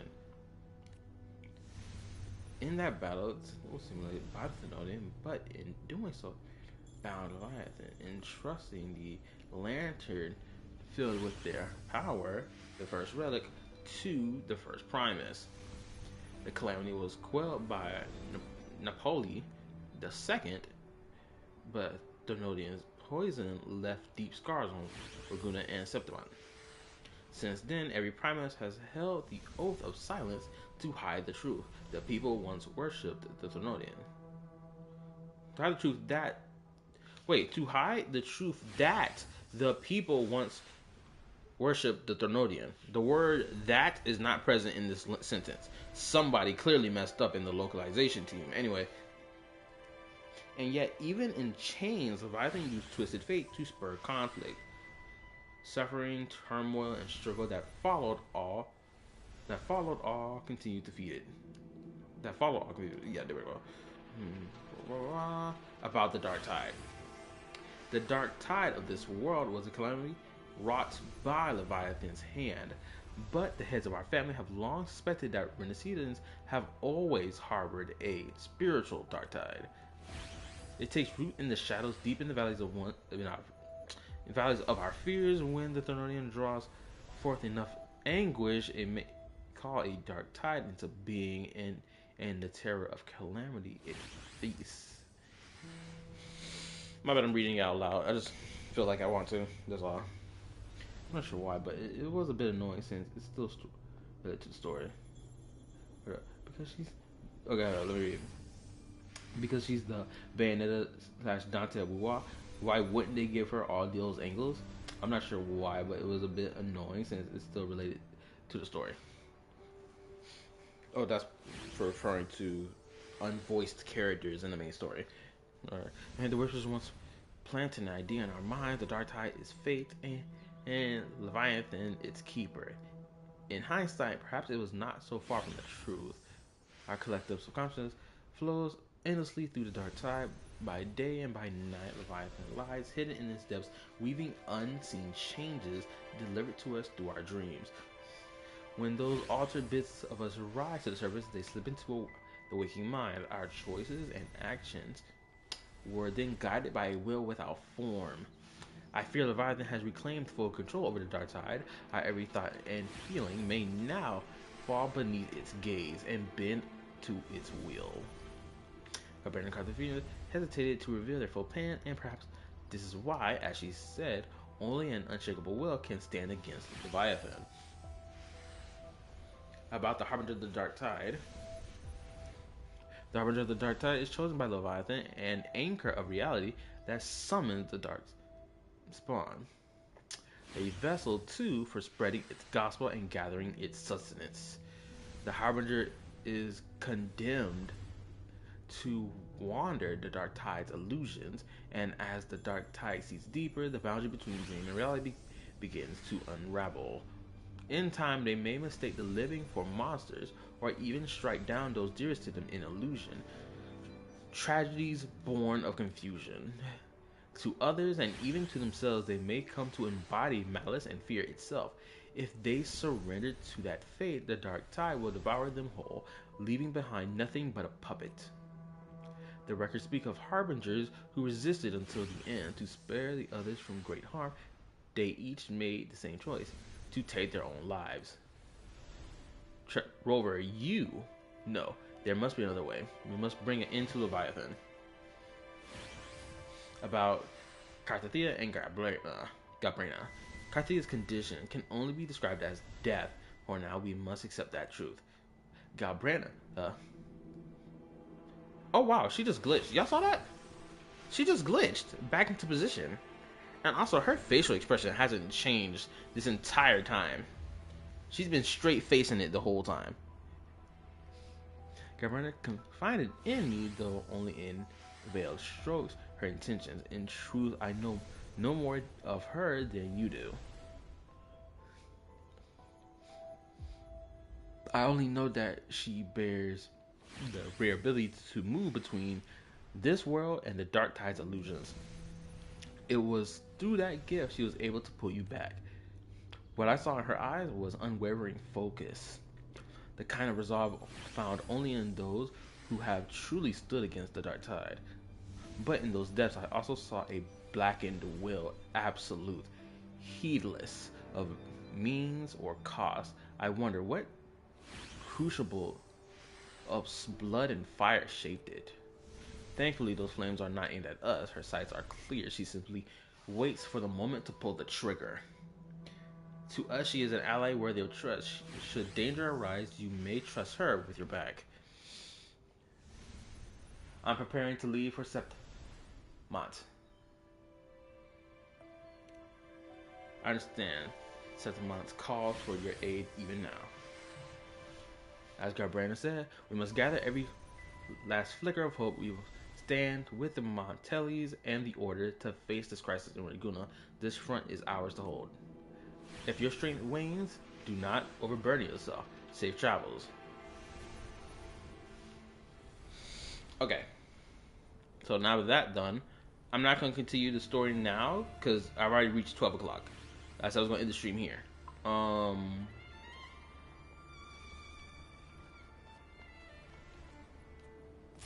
I don't want to can I leave the area? Hopefully I can leave the area. Oh, Jesus, if you still want to do that voice call thing and like explain, I guess, your theory or what you were trying to tell me about, we can do it now before I end the stream and just let that be like the final thing of the stream.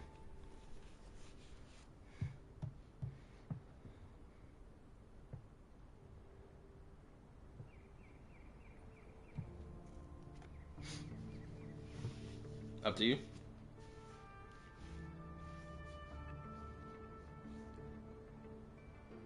Yeah, we can do it now.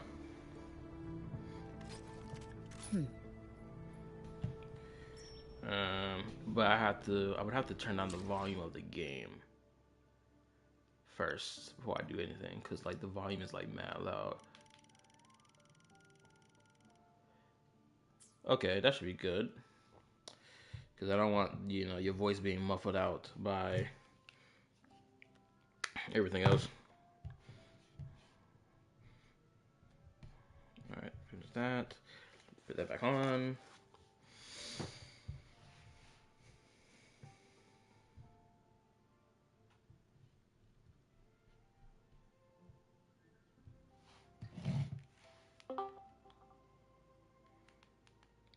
Okay, I think you're good now. Alright. Can you hear me perfectly fine? Yeah, I can hear you. Alright, cool, cool. Alright, so this is what I was able to get from this whole story. Of course, there's certain things I cannot really say. I'm just gonna mention certain things. So, when you went into the capsule, when you were going there, you already saw the person who was in the capsule, which is the goddess from the beginning of the game that was talking to us. That was actually her. And when you were in that little capsule as well, when you look at the bottom, that structure at the bottom, that was the blueprint of what Renacita was going to be at the end, which is what it is right now. So, here's my theory. Every sentinel in this game, from what I'm able to understand, is they're only there to create a civilization based off what they designed it, like we saw with Renacita. And once the civilization is good as it is, they are no longer going to keep controlling the civilization. Like they're not going to be making decisions for them. They're going to get to the point where, okay, I'm not here to guide you. It's time to you guys to guide yourself, which is what happened in Xinshou with the Sentinel. Remember we went to Mount Firmament, the whole situation that happened there with the Sentinel, where the Sentinel there did not really want to continue, and it was up to her to decide the fate of this civilization the way you want to see it. And this Sentinel was going to take a back seat, like, I'm not taking charge. This is the same thing is happening in Renacita. Imperator pretty much wants to stop and have the people take over of their own fate, their own decision. You guys are in control of this civilization that I helped you build. I'm taking a backseat and you guys decide how you want to move forward. Of course, the Leviathan throw a wrench there because he wants to be the one in control. The same way as how the others,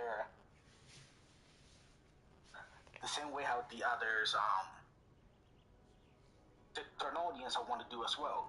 Each Ternodian has to do something no matter what. So, and they each fight differently. As you saw during the beginning, one of them used war to weaken the civilization, while in this one they were using religion, manipulation, stuff like that to fight the war against this civilization. So, from what I'm understanding, the entire story and world, the Sentinels are just there to create, and then once they're done with what they did, they're gonna leave. And leave civilization as it is. The rover, being the arbiter, which now I know what is actually he is, he's the judge. He decides what to do for the Sentinel. The Sentinels cannot act unless the rover itself tell them what to do. They cannot act against him. So he's like a judge of this planet that we are on. Also, he is not the first creation thing that people were saying doing the whole lore situation with Rover. He is not. He's a judge. The goddess that we met, she was the first creator. She's the one there. And what was the other thing I was going to mention? Oh, I can't talk to that because that's pretty much spoilers. Oh yeah, there's one thing. I think you may have caught on to it. I'm not 100% sure. Every Sentinel has a Ternodian no matter what. Kind of funny how Rover has Abby. Abby's been with Rover since the beginning. Until now, we just recently know, oh, he's just woken up. And if Rover is supposed to be a judge, the arbiter of all the Sentinels, who's the one for the Ternodians? That's interesting. When you were saying that, my line of thought went, okay, so if he's the judge for them, who is Abby to Rover? Are they supposed to be like above a judge, or are they supposed to be someone that serves the judge? That is one thing I want to know. I mean, I can't say a few things because it's going to be spoiler fun. It will explain as you play the story, because there was one part I was like, whoa, hold up, kind of thing. And so I can't really touch more about Abby until you get to that point. Also, in the story as well, there's also going to be another point that we go to. I can't really say it's a spoiler because, well, in the story it kind of is, but it's not because we seen it every time we log in. You know the login screen? Yeah. Where the two rovers are sitting on the stone? Yeah. In the story, we go there. That's neat. I like that. Yeah. So they made the So login it's relevant. like, oh, yeah. So it's like, oh, wait, we go there. And then while we stood there, if you look behind you, it's the moon. It's the same loading screen that we go to. It's the same area. The little water, little rock, and the moon on the back. It's the same spot. And then they explain more about certain things that touch in the story, in the lore stuff. Okay, because I always thought that place was so interesting. I was like, what is this location? Yeah, we go there in this story, which also makes me believe that, okay, Robo was sent here to pretty much lead the Sentinels to do what they want to do, which is create civilization for this planet, whatever this planet is. And once they're done what they're doing, they're gonna leave. And then Rover goes to the next area, do the same thing with their Sentinel. Hey, listen, you good, whatever, you wanna leave, good. You got your civilization set up, alright, you good. You can backstep now. Let your people that you pretty much make a civilization with take over. We're done here. Pretty much. So from what I'm feeling is, once we get more and more further into the story, I feel like all the Sentinels that we already seen or we know, we're gonna leave. And we're gonna leave this planet as it is. Like, the humans will take over and they decide what the fuck they're gonna do with this planet. We're no longer in charge, we're no longer gonna help them. Because remember, Imperator gives the first Nexus, and he leaves behind knowledge and technology for the humans. And from there, they created that civilization, which is Renesita, based on the blueprint. That's what he did for them. And then he just wanted to leave. Which, shit happened, so got killed. So, and then on the next region, we might probably do the same thing as well. We're gonna know the area, then we're gonna start knowing the Sentinel, and it's probably gonna lead into the same way. I'm done. Can I go now? They can't leave unless we tell them to. Like, they have to wait for our decision to let them know, hey, yeah, you can leave now. Because they can't ignore our orders. They have to obey them. Our rover is just the judge, and he's there to witness everything. That's it. He cannot interfere with other things, which also leads to the reason why it feels like the rover is not doing much. He's just witnessing. He's not really supposed to be doing anything. It's like you guys decide what you want to do. Like the whole thing with Lupa. Why didn't Robert take this while in Lupa did? It was Lupa's choice, not him, not the rover. He's not there for that. He's there to see, witness the situation. He will help out, do certain things to help out, but he's not gonna change certain things. Like, it has to go as it is, as how they decide to go with. Lupa decided to fight. Good for her. That's great. This character wants to do this. That's fine by him or her. I'm just gonna witness what you want to do. Of course, he does interfere, like the whole thing with Like, oh no, I did not like your ending. I want to change that. All right, he will do certain things like that from time to time, although he shouldn't be doing that. From me understanding what's going on here, but he still does it.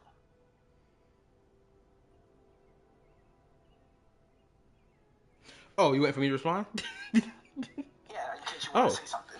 There's nothing I really can say because, like, okay, I'm actually glad you said what you said because for the longest time, I'm not gonna lie, I felt like Wuthering Waves didn't have like some foundation to, okay, there's a pattern I can recognize, right? That's going on here.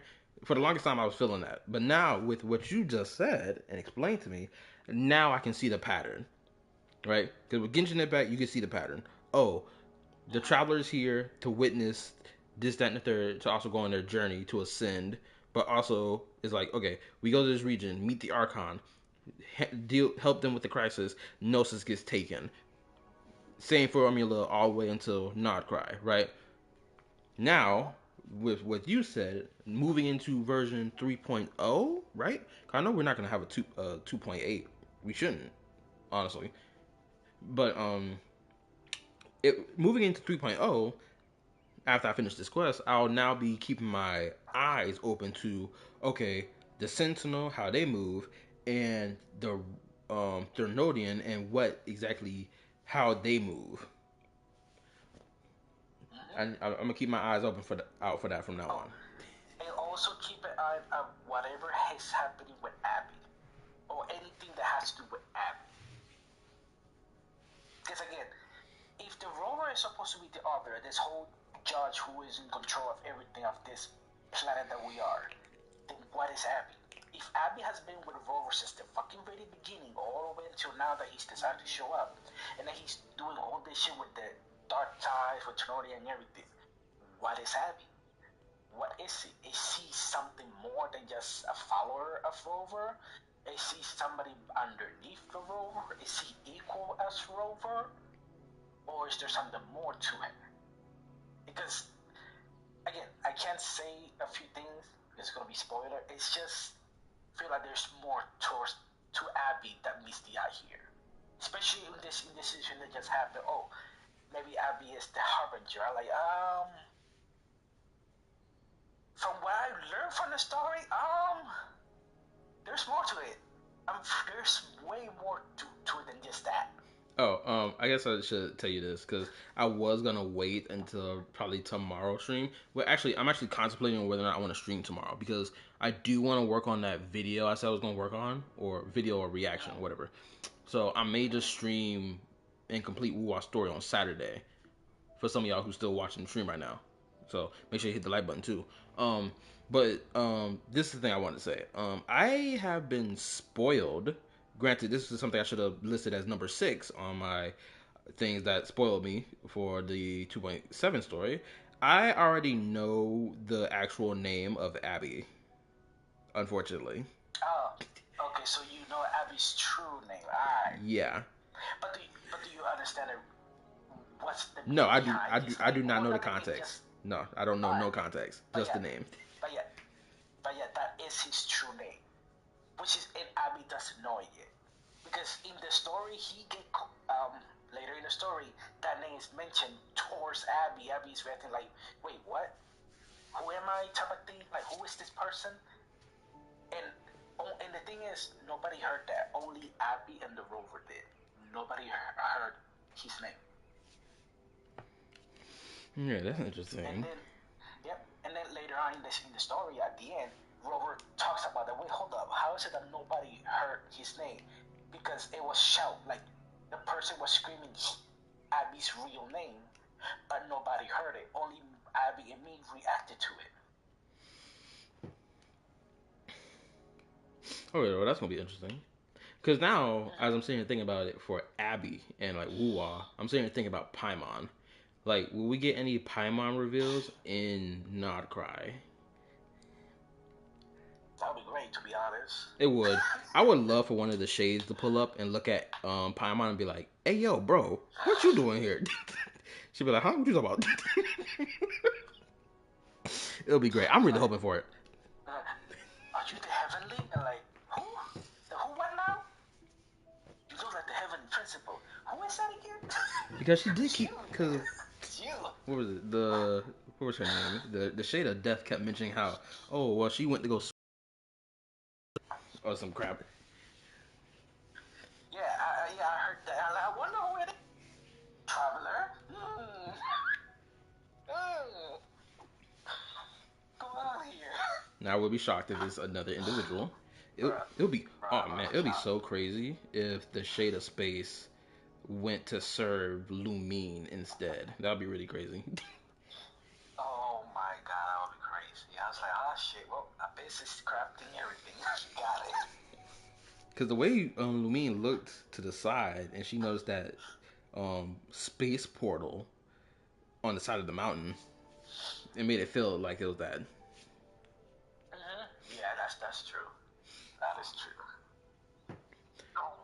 Now, is there anything else that's worth yapping about right now? Hmm. Other than, actually, I will say this. This conversation is I'm doing a last minute discussion before I end my stream. Just to let you know, A's off. Yeah, cool. Anyway, like I was saying, now with this, what you mentioned, Joshua. Now I'm more intrigued to be watching like some lore theory videos related to Wuwa in like an overarching sense, right? Because I watched plenty about Genshin Impact like, over the last 5 years, and it's just like okay, everything's soaked up to me, so I see the patterns when it happens. Now I need to kind of soak up that content related to Wuwa. Which, for any viewer watching the stream right now, if you have any video that's a reaction video that I could do to any lore video for Withering Waves, drop it in the Discord. The Discord link is on the channel, by the way. I'd appreciate it. Also, I'll just go look for it on myself as well.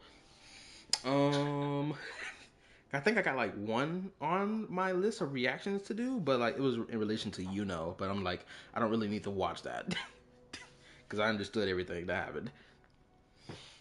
Now, anyway, it's time for me to end the stream. I appreciate everyone who came and watched the stream. Make sure you like, turn on the notification bell, sub to the channel, join the YouTube community Discord. Link is on the channel again. Go check out my reaction content. Go check out my discussion content as well. Both playlists are on the channel. You'll find it. I stream here on YouTube. Sometimes I stream 3 days. Sometimes I stream all week. It's a flip flop. I'm not consistent about it. Don't even get me started on the fact that I don't be consistent on days of the week that I choose to stream. And sometimes I just fall asleep. It happens. You gotta treat it like a job. No, hold up, my bad. Let me rewind. You gotta treat this stuff like a hobby and not a job, which I do treat this as. A side hustle, if you will. Respond to? Yo, Kala, who did you respond to with this comment? You say I don't do account reviews. I don't. Yeah, random person came in. I didn't know if they were someone who subbed to my channel or not, but they immediately asked me, "Can I do a account review for their Carthathea or something like that?" I was like, "I don't do account reviews." They also tried to hit me with their Zanny and Astro Yao account review for I guess they played Zenless as well, but I didn't. Again, I was like, I don't do account reviews. I don't even know how to do that. Well, actually, yes, I can. I just have to befriend people and then check out their list. But other than that, what else do I need to say? Oh, look out for my reaction / discussion video. I am still confused on how I want to do this video. I'm still confused, even though I put it on my community tab of how I should go about doing this video. But I'm gonna work on it. Dang, bro, you good over here? Yeah, it's a bag.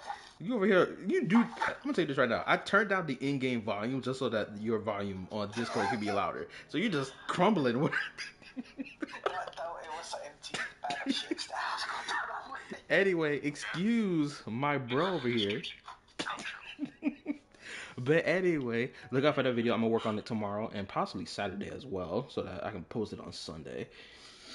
Ooh, I really just want to do it as a reaction, but at the same time, doing it as an edited video feels better. I'm gonna make my decision. Anyway, good night, later, peace, bye, deuces. Also, I'm gonna stream Xenoblade Zero story potentially next week, since it probably will be the shortest to play through before Genshin arrives. I haven't even started it yet. Although I should start it later today after I do my launch, because I already finished Wuba story, I already finished Genshin story, so I'm caught up in both. So I should start doing ZZ. Yeah. Also, I'm gonna pull for Lucia in Zenless. I'm probably not gonna pull for her now. I probably will pull for her next week because next week is when that Munyon comes. You feel me? Love it with the week of the Munyon. I will pray. That's what I'm gonna say. I hope I lose my 50-50. Just so I can drag it out. I'm gonna get that skin one way or another because I'm a Vivian owner. So I am debating to try to pull for N1 Vivian because I do like her her M1. Oh, So I hope I get multiple copies of Monotone. yeah, that's the reason why I consider doing more pulls because I want more copies of Manato. Manato is actually fucking good. For a 4-star, he is good. Yeah, I love the fact that he can increase his crit damage. I did not know he can do that. Oh, if you give him his weapon, it will increase his crit rate as well. Yeah, which is just immaculate, right? So I was like, oh, he's a 4-star Rapture, and yet, but he feels good as a 4-star, like he's worth having. Yeah, I ain't gonna lie. I was so tempted to pull 2 days ago. I was so tempted to pull on that banner, but I was like, nah, I'm gonna save it. I'm not gonna do it now because just in case, just in case she comes in the next 10 pull, I can't do it.